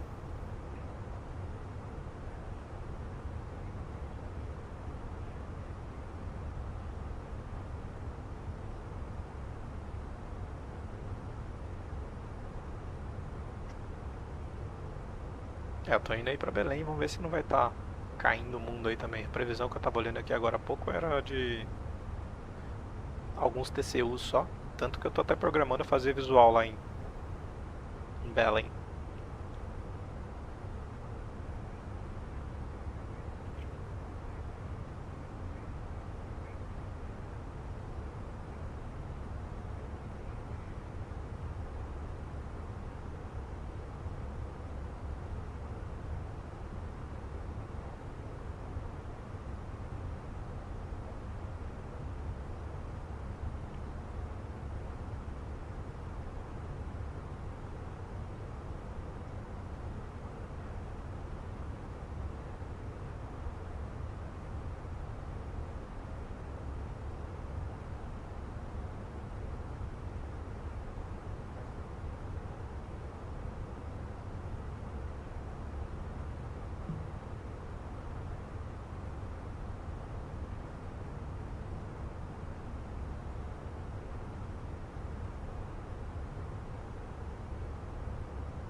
Te ajudar, Pedro, tenta observar nos vídeos que eu tenho aqui na live, em que momento eu costumo, por exemplo, iniciar o flare da aeronave. Isso vai te ajudar a ter essas percepções de onde a gente começa a fazer isso no avião real.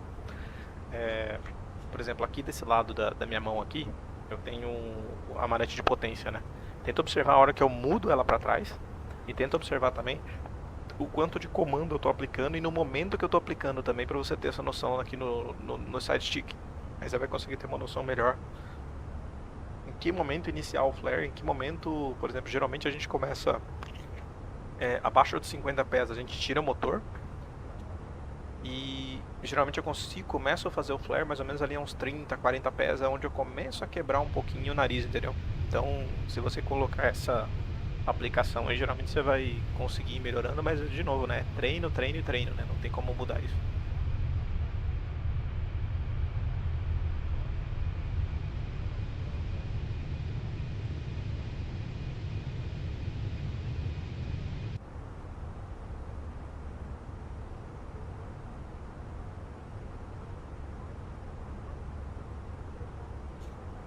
See you soon, David. Have a nice night. Get a good night, brother. And thank you for being here, sharing a lot of interesting stories about your aviation career. Thank you so much for being here.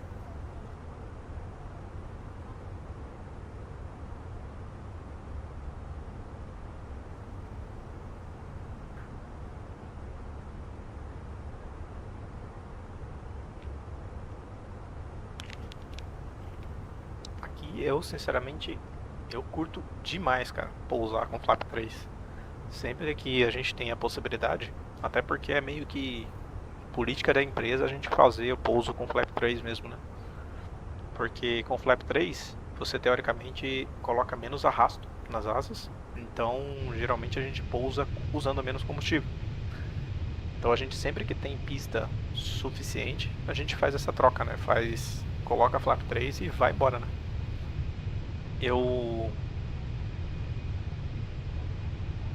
A maioria dos melhores pousos que eu faço é sempre com flap 3. Tem outro fator também, né? Quando você está ali em cima da pista e reduz o motor com flap 3, como a aeronave está mais rápida, ela tem mais energia e você controla melhor, né? Como que a aeronave responde ali nos controles de voo. Então ela geralmente fica melhor manobrável, né? Então realmente ela funciona muito bem mesmo pousar em flap 3. E aí, Fabiano, tudo bem? Como é que estão as coisas aí?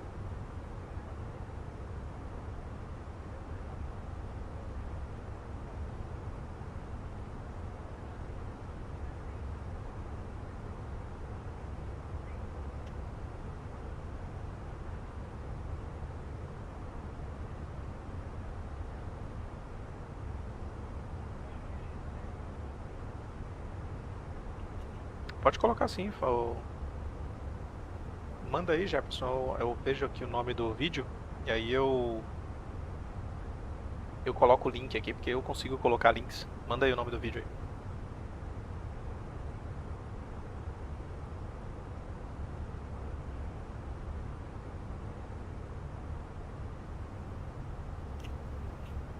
aí. Boa, Fabiano. Eu tô de férias agora, então não posso falar da mesma forma. E aí, Marcelo, tudo bem? Você chegou a ver o vídeo que está na descrição do vídeo aí mostrando os meus joysticks? Isso aqui na verdade é um cano de PVC que eu mesmo criei. Você pega um cano de PVC, aquece na verdade a parte de baixo do cano de PVC, encaixa ele enquanto ele está quente, já fica lá para sempre. E ainda é desmontável ainda, né? Você pode tirar a qualquer momento que você quiser, você pode tirar e colocar de volta.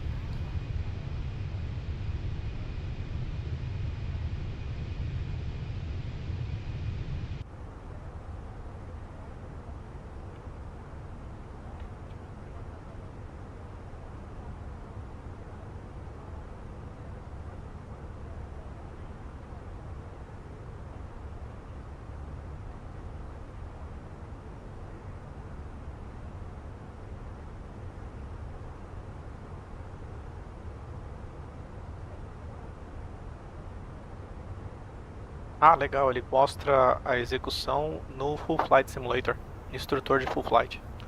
Legal.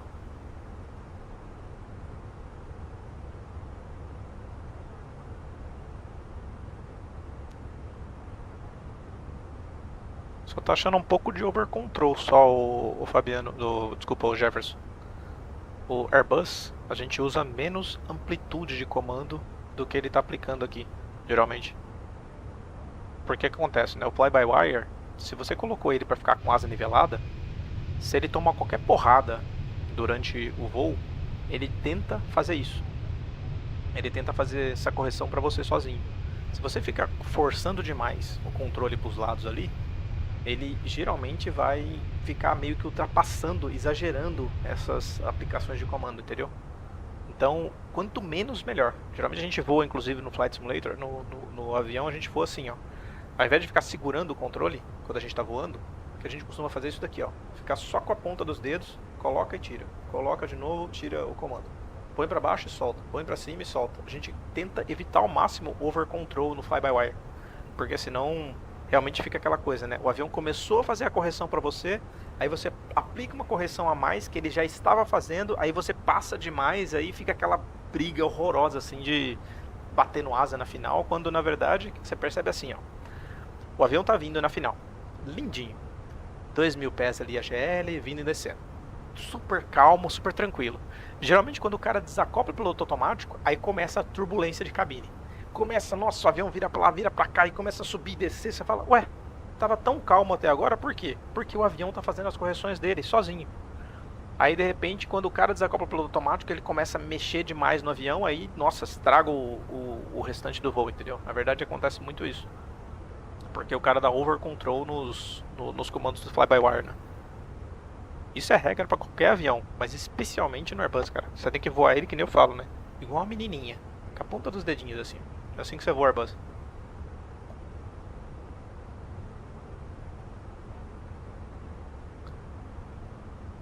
Então, Rafix, o Inner Marker e Outer Marker são na verdade os indicadores que a gente tem de rampa de ILS. Outer Marker geralmente está associado ao FAF, nem sempre tá na mesma posição.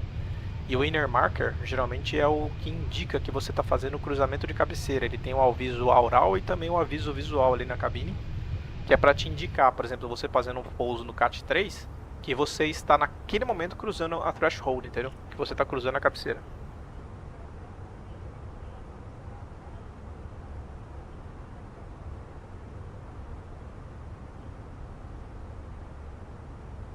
O Inner Marker pode aparecer também quando você está, por exemplo, taxiando para ingressar na pista.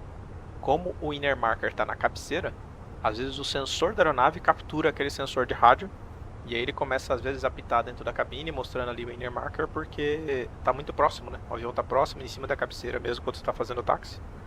E aí ele pode acabar aparecendo ali também piscando.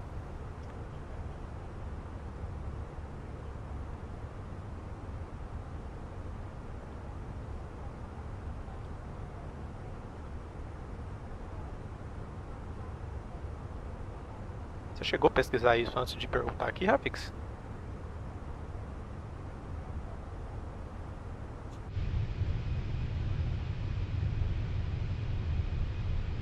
Então, Jefferson, aqui também eu uso o joystick com sensor Hall, né? Aqui eu também fiz a conversão desse joystickzinho que eu uso aqui. Apesar de parecer um controlezinho de Mega Drive, ele é com sensor Hall, né? Eu fiz a conversão dele para Hall. Então a aplicação de comando também é extremamente sensível. Tenho, que nem eu falo, né? De um ponto ao outro, aqui, eu tenho mais de 16.000 pontos de tanto para os lados, né? Cada lado que eu viro aqui do joystick, ele tem mais de 16.000 pontos de leitura. Então realmente é extremamente preciso. A resolução dele é gigantesca.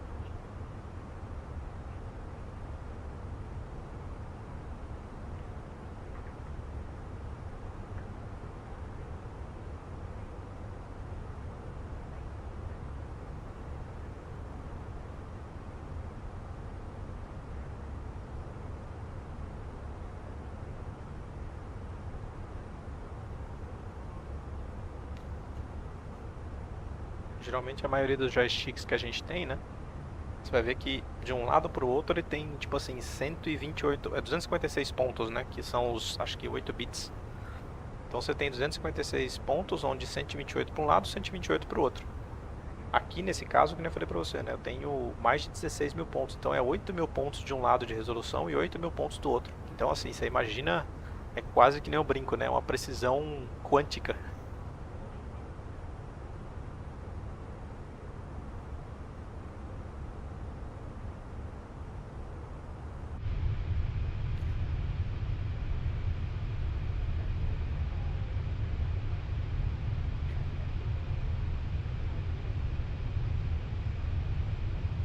Guarulhos é um ponto bem claro, né? Como Guarulhos tem operação CAT 3, lá realmente é possível de ter o Inner Marker e Outer Marker.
Então, Jefferson, mas na hora que você vai calibrar, por exemplo, como que ele aparece no Windows ali? Quando você vai fazer a calibração, quantos pontos ele aparece na hora de resolução? Porque o problema é o que o fabricante fala, às vezes, não representa o que o Windows consegue calibrar, entendeu?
Se liga no quanto, tipo assim, cada milímetro que você movimenta, ele consegue ler full, interpreta full.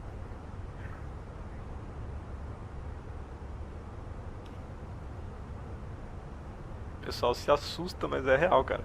16 mil e poucos pontos de resolução na hora de fazer leitura, com zero de lag, é incrível, cara.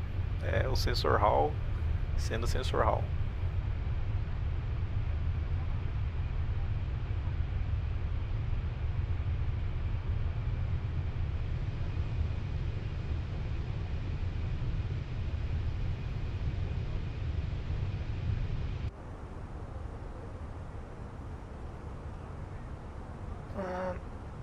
Dog Awesome on 21, can you please repeat your question in English, because I don't know nothing in Spanish.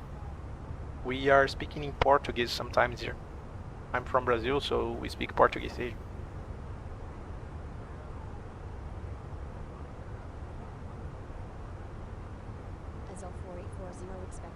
The model of this plane is this is the Airbus A320 from Phoenix and the Flight Simulator 2024.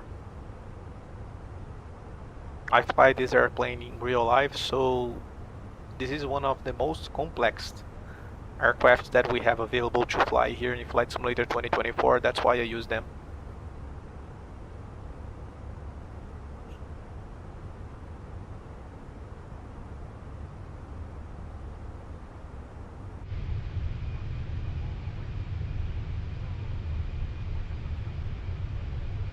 É isso aí, Jefferson. 65 mil pontos, 16, você tá usando 16 bits, né? Aqui eu uso 8 bits. É bastante coisa também.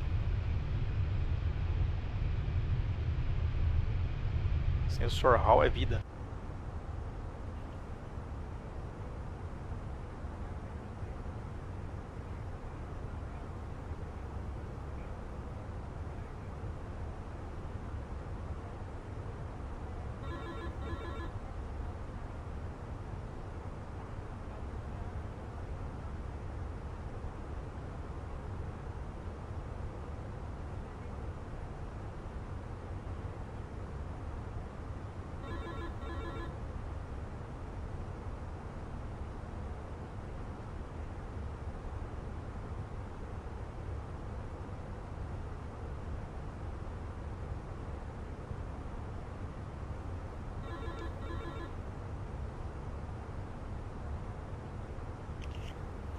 Porque eu tô ajustando o 320 para a operação mais realística possível ali, né, o Felipe?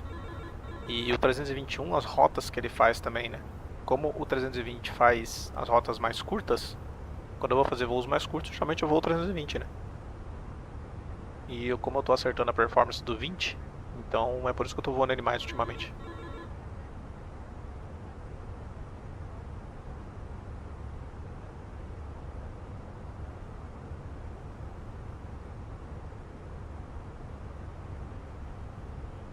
Porra, barato mesmo, Jefferson. Sensor Hall hoje em dia, geralmente a maioria dos joysticks é bem caro, né?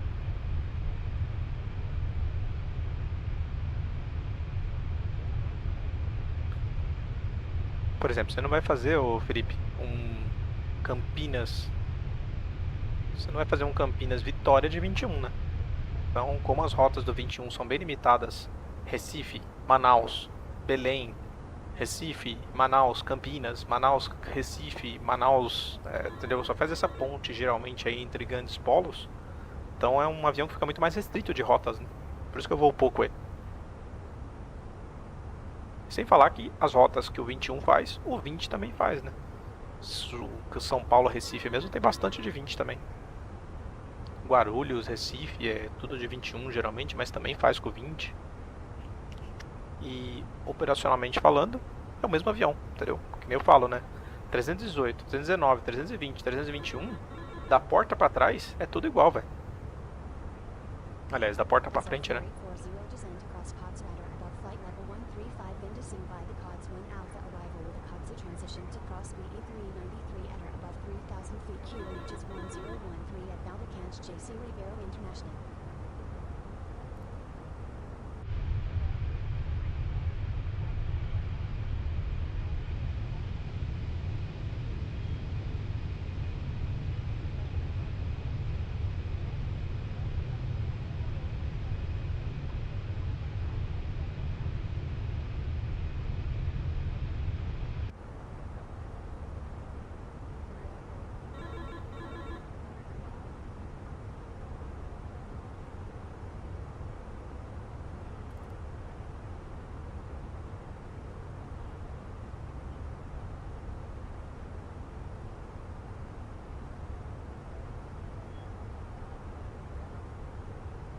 Cara, todos os aeroportos pra gente são a mesma coisa. É um pedaço de asfalto com um gate que a gente encosta e para a aeronave. Pra mim não tem diferença nenhuma entre um aeroporto e outro. Eu tenho preferência por pousar com flap 3. Então aeroportos que tem pista maior, onde a gente consegue operar com flap 3, são os que eu mais curto operar, né?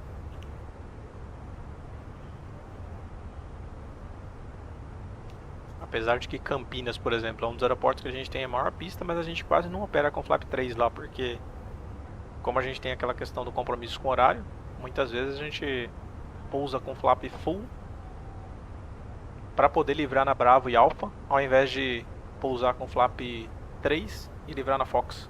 Cada voo é uma condição diferente, né? Não tem o que fazer.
Azul 4840, contact Manos Center on 124.15. Have a good morning.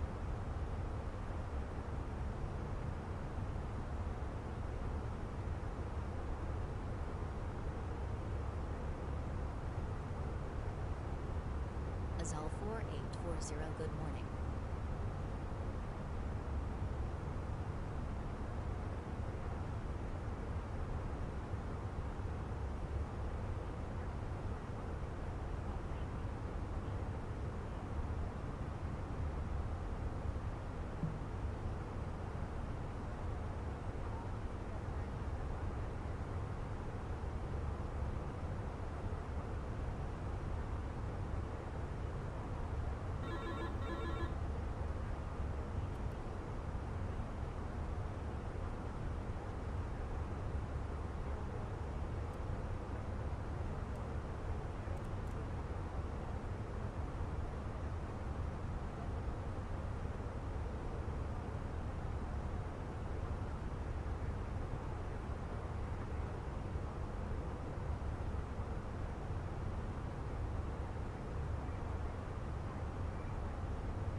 So we are planning to do this visual approach, crossing from runway threshold to 0, and then downwind runway 02. Felipe Fly, bom dia.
So let's get in BR and let's start our descent.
Disable.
Let's begin our descent, then we start our briefing.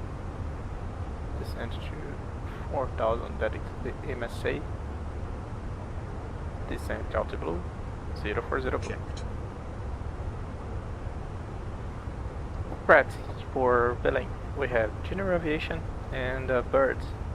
We have the intervention of pirate radios, so we're gonna use primary and secondary frequencies, and for general aviation we have the TCAS blue. For birds we're gonna use the autopilot off for the visual approach, so we can do the great deviation for the birds. We are arriving on the Kotsu 1 Alpha arrival from the southeast. The minimum descent altitude is minimum safe altitude is 2000. We are planning to do an RNAV, the visual approach for runway 02. So we're gonna enter the downwind, cross threshold runway 20, then turn left over the river, and then continue for runway 02. We are planning to descend until 550 feet. This will be the minimum approach for us, minimum altitude. And then if we were not stable for the runway 02. We going around climbing to 2000, and we'll stay on the downwind procedure from runway 02 again, climbing to 1600. And the fuel predicted to Imperatriz, that will be our Sierra Bravo, India Zulu. The fuel for Imperatriz 2.9er with 1.955 minutes for our destination. And the guidance for approach will be visual approach with the autopilot 1 and 2 off, stopping margin 225, reverse maximum reverse, auto brake medium, planning to leave the runway via runway 20 or 02 after backtracking. We don't have any hotspots here in the lane. The only one hotspot is the crossing from runway 06 at 24. That will not be a factor for us today. What else? And special operation. Special operation, it's only the visual approach procedure. Let's review the visual approach here.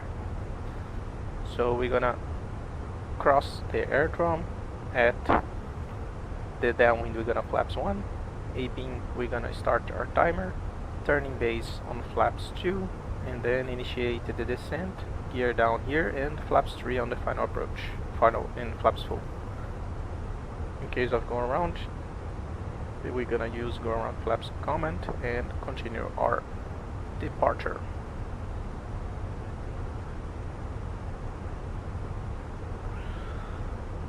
Estou de volta. Para que serve o keyboard que você usa?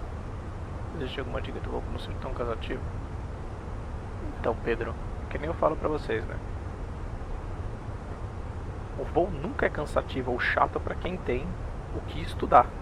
Eu, por exemplo, que nem eu falo, né? Eu sou piloto real, então durante os voos aqui, principalmente às vezes mais longos que a gente faz em simulador, a gente está estudando, né, cara?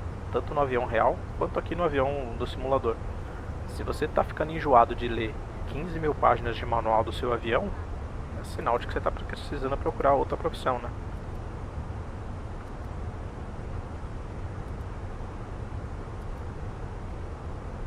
Sem falar que tem entretenimento demais durante o voo, cara. A gente vai trocando de setores o tempo todo, a gente vai falando com bastante gente, então realmente não tem como ser cansativo, né? Bora pra nossa performance. Reflex, we're gonna use runway 02 with the we have 0806 scattered broken 32 degrees 1012. I'm gonna use brake medium flaps full, and let's see the landing weight.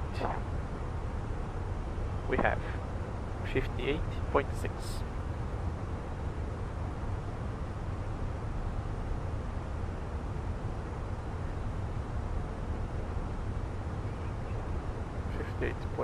Flat full, runway 02, and dry condition. We're gonna use medium braking, so we have 1481 to land.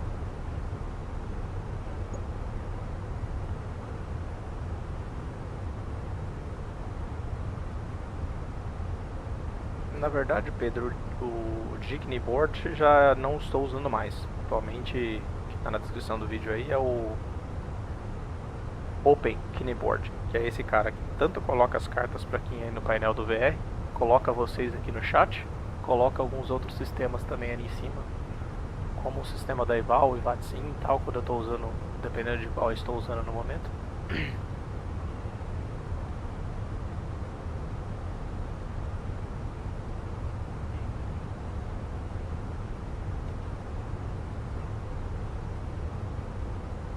Let's start our procedure here. It's 29 degrees. I don't remember, I don't recall anymore. My memory from the old bird.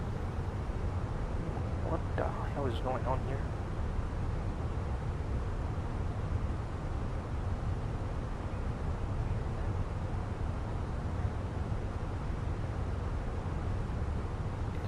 6 knots.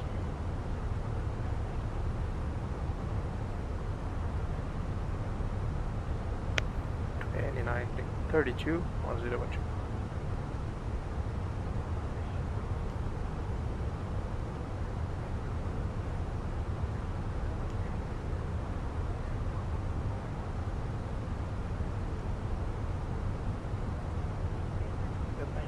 Runway 02.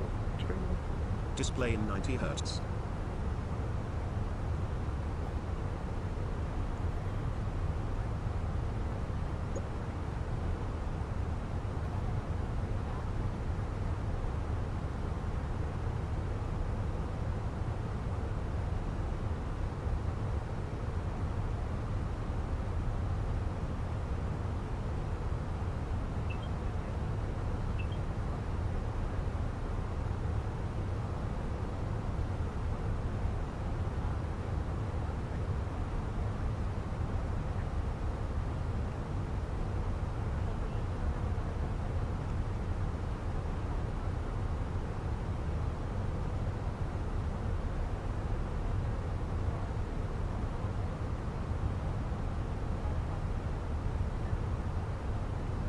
O Fênix é igual o Airbus real em tudo, Pedro.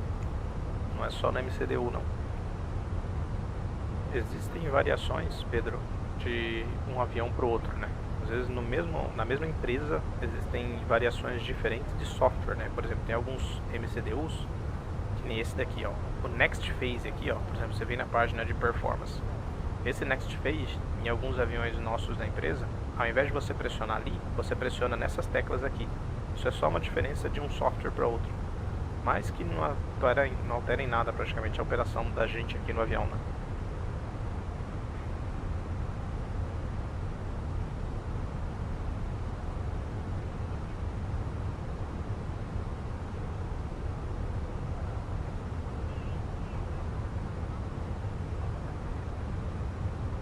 Eu não faço voos de 15 horas, Pedro, mas assim, todo mundo que faz voos de 15 horas, ele tem o período de descanso dele, né?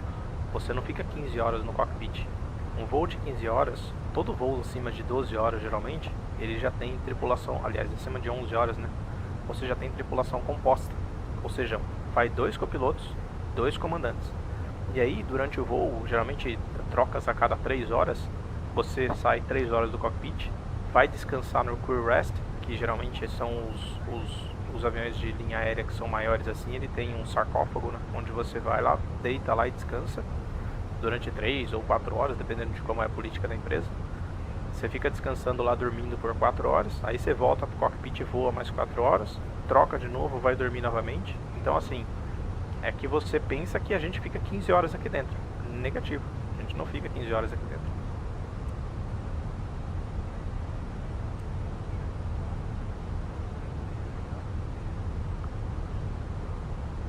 Então o tempo passa mais rápido do que você imagina.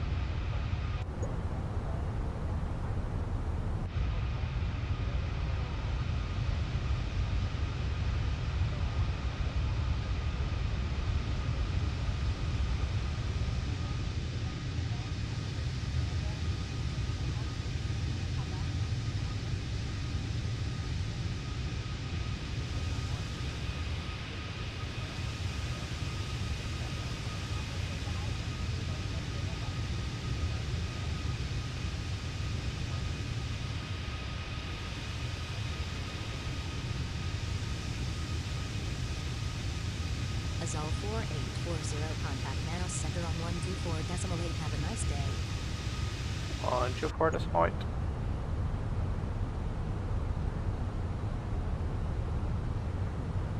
Manaus, good morning, Azul 2440. Azul 4840, good morning.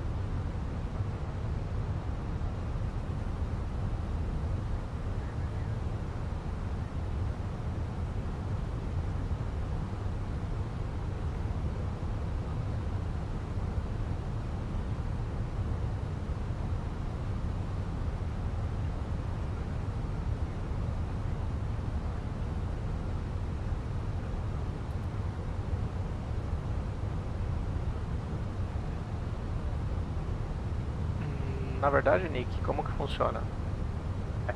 Que nem aqui, a gente está acima do nível de cruzeiro aqui, então aqui nesse momento é totalmente livre, você pode conversar numa boa. O que as empresas aéreas têm de diferente é o seguinte: abaixo de 10 mil pés, que é o momento mais crítico, onde vai ter mais tráfego, onde vai ter mais pessoas próximas do avião, a partir de 10 mil pés a gente só conversa coisas que são referentes ao voo.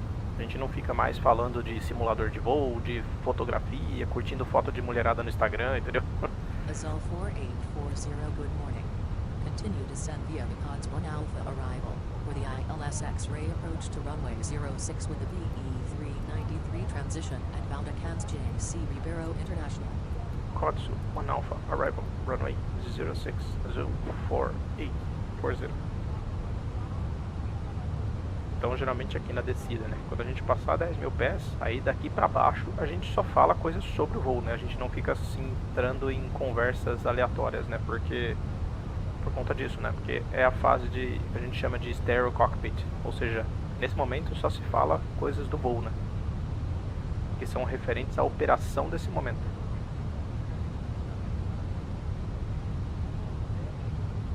Tem os iPads aqui do lado, igual você tá vendo aqui, o Pedro. O iPad aqui do lado, a gente vai usando as cartas aqui no iPad do lado.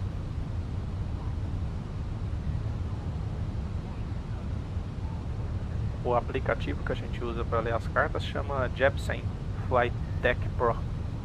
Jeppesen FD Pro. É o Flight Deck.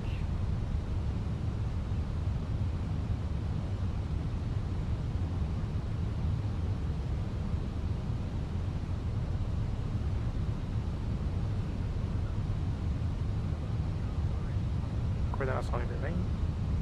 Azul 4840, intenção de fazer o visual da pista 02, está passando 10 mil pés agora em descida, vai ingressar, vai reportar quando estiver na perna contra o vento da 02, 4840.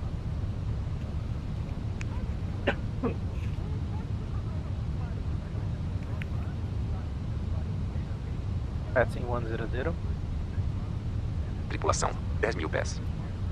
A empresa paga por tudo isso, Pedro. A empresa que disponibiliza tudo isso. Mas é pago sim.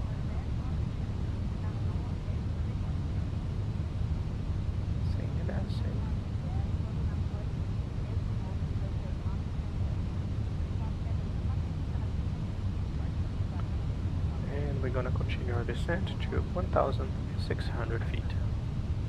Speed.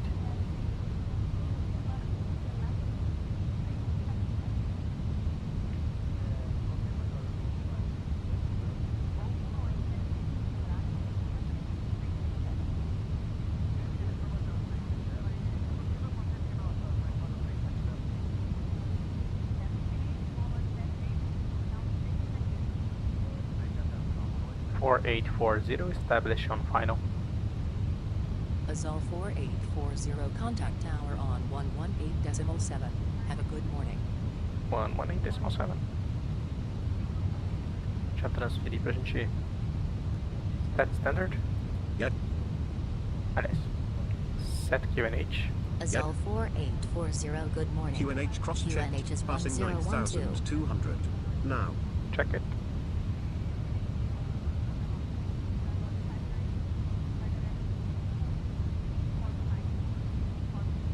.840, establish on final. 4840, this is Milam Tower on 118.7, go ahead. 4840, establish on final. 4840, winds are 100 at 6 knots, cleared to land runway 06. 100 with 6 knots. Tripulação, 10 mil pés. Clear radio, Nave? Não falei pra vocês. Não me atrapalha não, querido.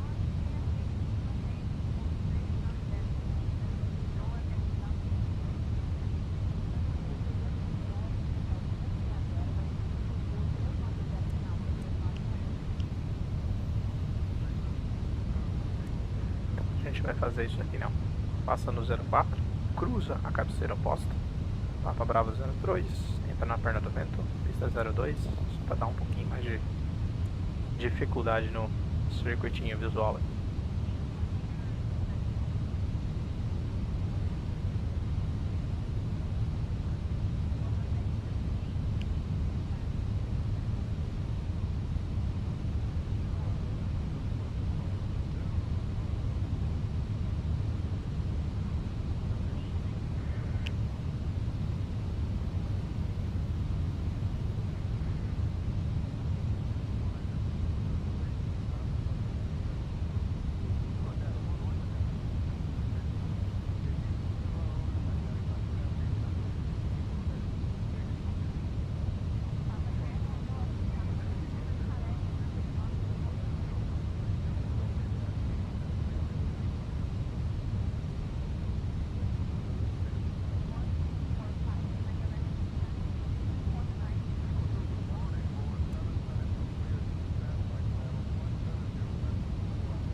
complete visual approach procedure for runway 02.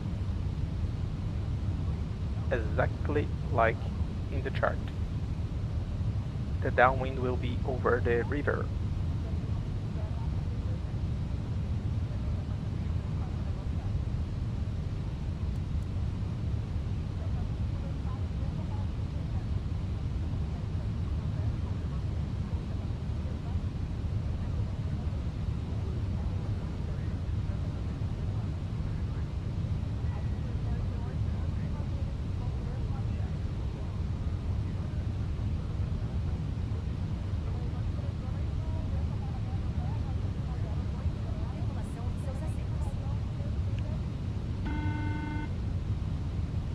Poeira. Cheque de cabine ok. Bom pouso. Thank you. Approach checklist. Burrow reference. QNH 1012. QNH 1020. Seat belts. On. Minimum. Barrel 500 feet. Auto brake. Medium. Engine mode selector. Normal. Approach checklist complete. Em Belém, azul 4240, iniciando ingresso na perna contra o vento, pista 02. Vai informar na perna do vento.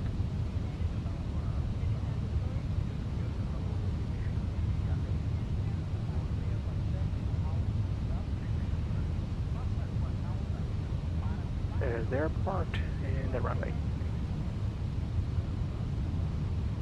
Freestyle.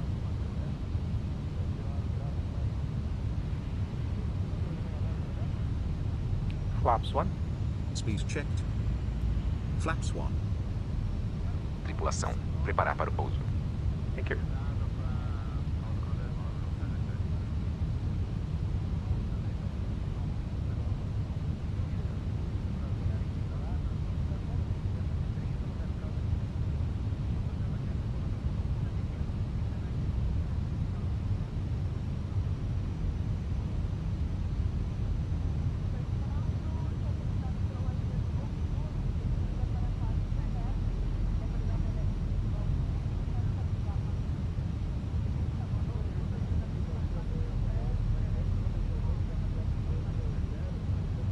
Halt star.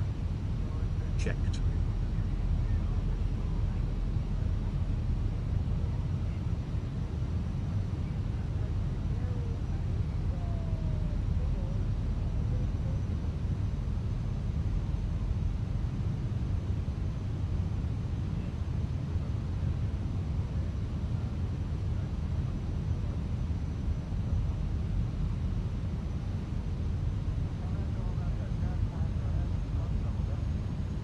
Ingressando na perna de travessa para o circuito de tráfego pista 02 em Belém, azul 4842. And that's our airport. We have 3 airplanes there on the ground.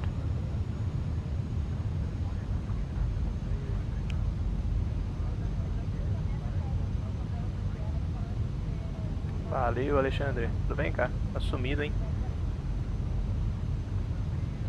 Now we're gonna cross to the riverside here.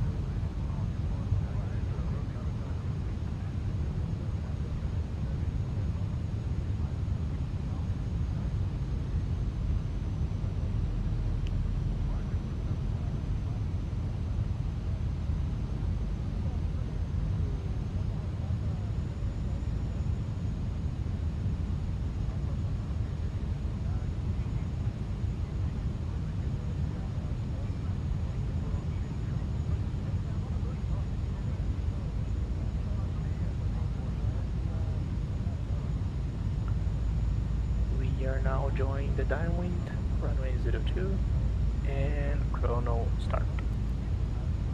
Okay. Pressando a perna do vento 02, Belém, azul 4842.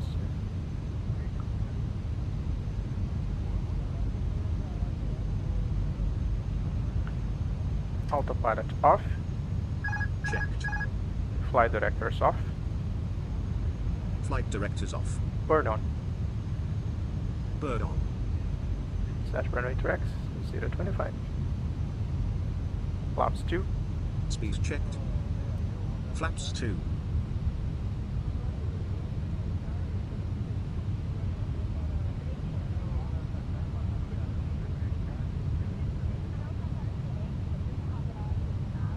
Speed selected. 150.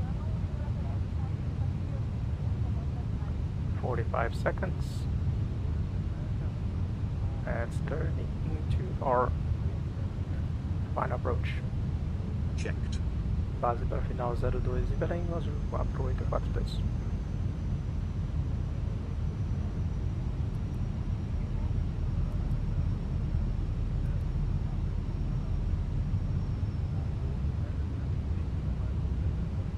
Gear down. Gear down.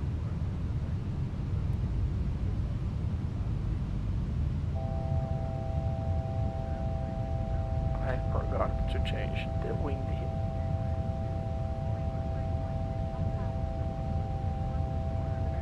Gear down.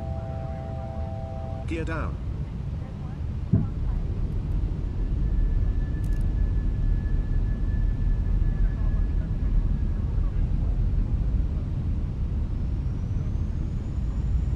Flaps 3. Speed checked. Flaps 3. Flaps 4. Speed checked. Flaps 4. Manage speed. 1000. Checked. Landing checklist. Cabin crew. Advised. ECAR memo. Landing no blue. Landing checklist complete.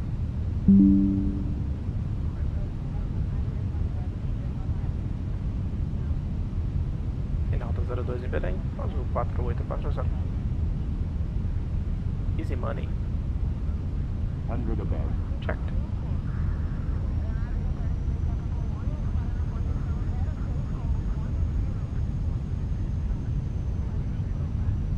Minimum. Olha que coisa linda essa final da 02, sem nenhuma árvore atrapalhando a gente pousar.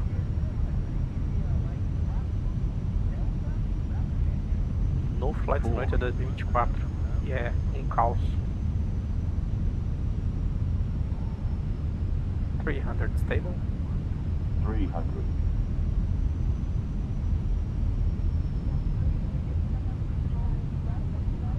Olha isso, nenhuma árvore.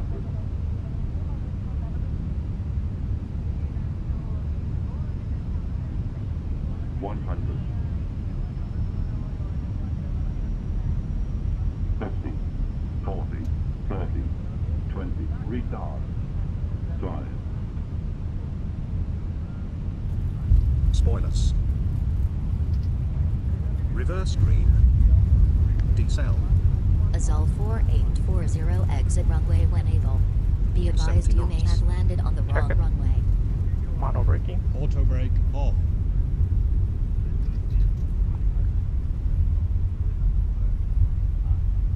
And welcome to Belém, ladies and gentlemen.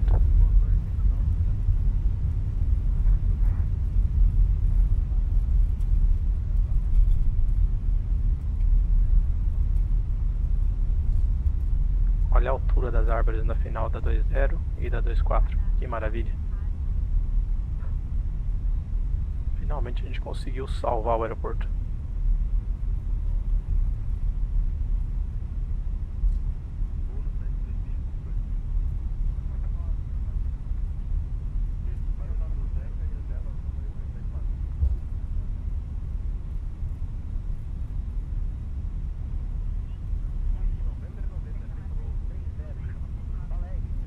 Four 4840 is clear, off active.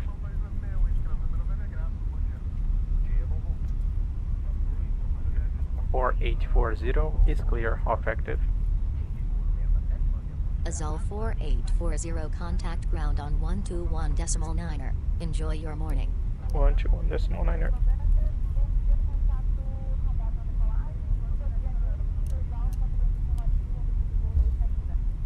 After landing checklist. Radar and predictive wind shear system. Up. After landing checklist completed.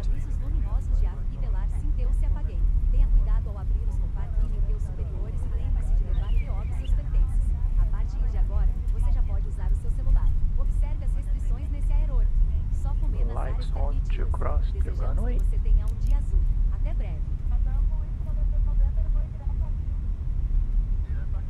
DARA 4840, request taxi to the gates. 4840 taxi to gate 55 taxiways runway 2 Bravo. Hold short runway 02.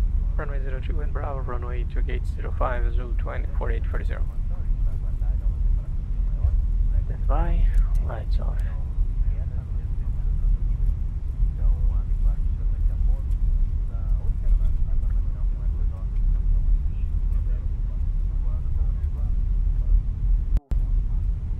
Quando você aciona os flaps, é contraindicado utilizar o speed brake de forma simultânea?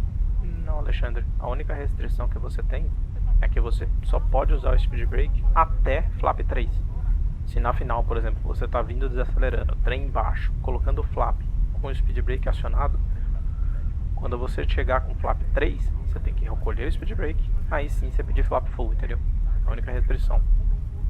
Inclusive o próprio avião vai reclamar também, né? Se você tentar fazer isso.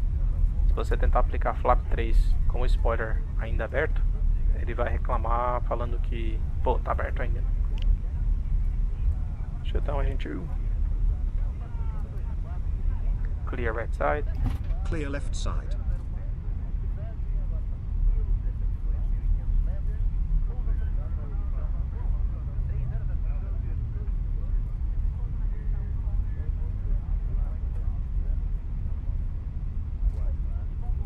Where is the stop position? It's gate 1. Clear right side. Clear left side.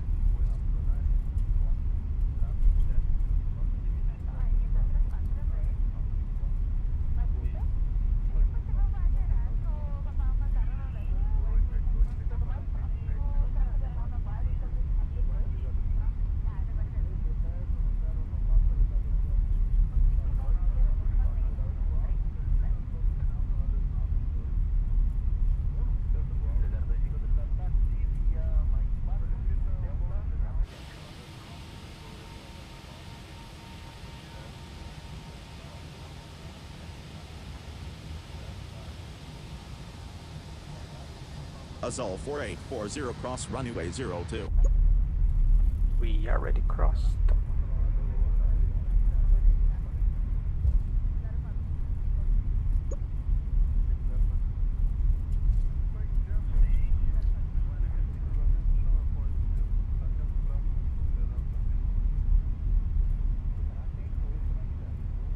Não tem restrição ali. É só realmente quando você vai aplicar flap full, porque aí você já está com tanto arrasto na asa que fica perigoso você colocar spoiler também, né? Que aí é arrasto demais numa asa só. Então é por isso que com 3 você já recolhe o speed brake. Clear right side. Clear left side. Lights off e brake fan on, please.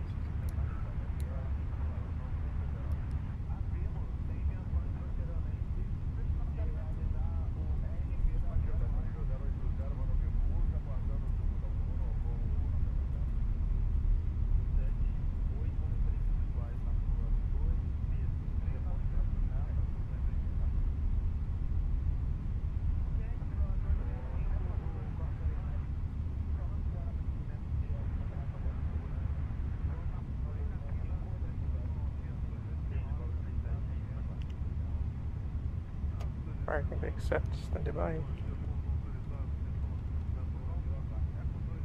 CD menu, maintenance, with ground crew.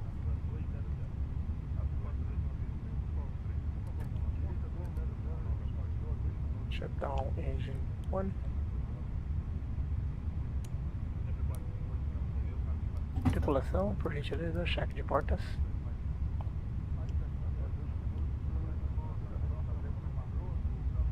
Parking checklist. Parking checklist. Parking brake or chocks. Parking brake set. Engines. Off. Exterior lights. Navigator Fuel 1. pumps.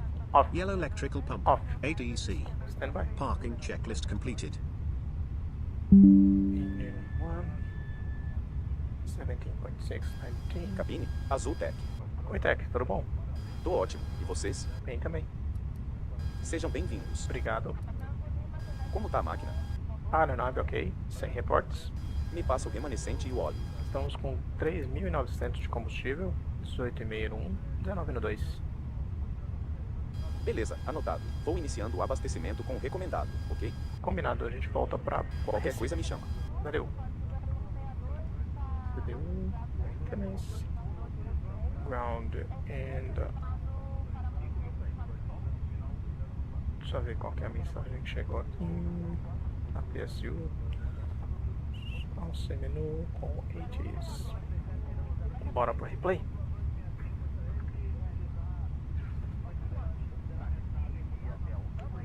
Let's get out of ER first.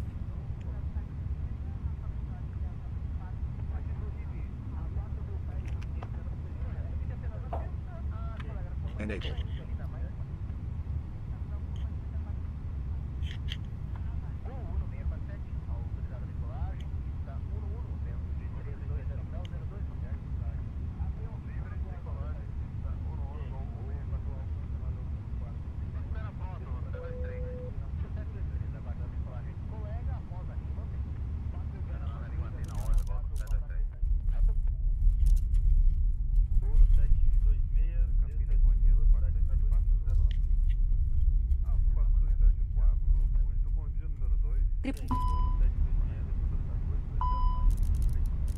Too low, terrain.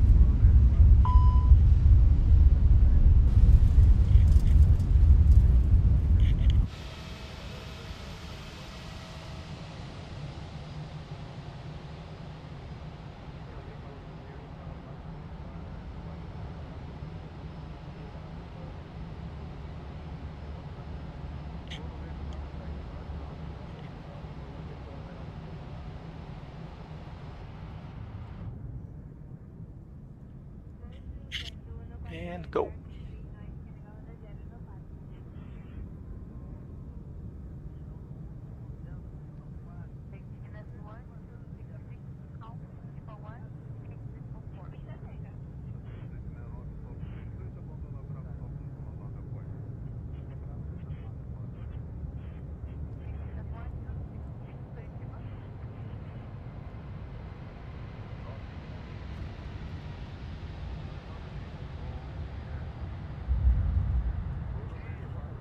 Hoje é sábado, estamos de férias, então hoje tem vários. Deve fazer um Recife agora.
Sim, Alexandre, isso é determinação do fabricante, é limitation, na verdade. Isso é limitação da aeronave.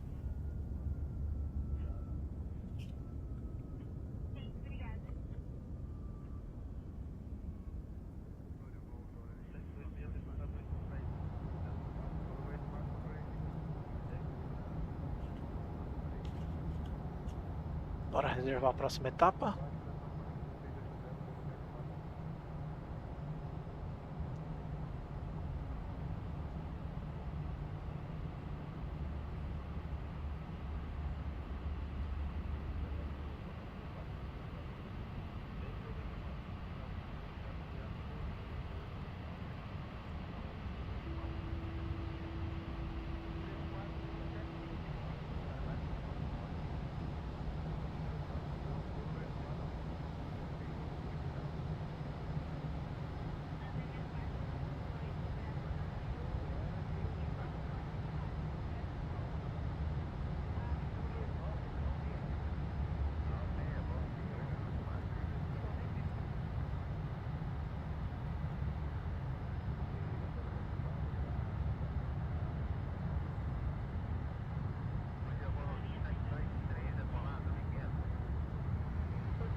cavalo nos freios. Pessoal, boa tarde pra vocês aí. Aliás, bom dia ainda, né? São 11 horas da manhã. Desconectando aqui. Nos vemos numa próxima aí. Abraço, até mais.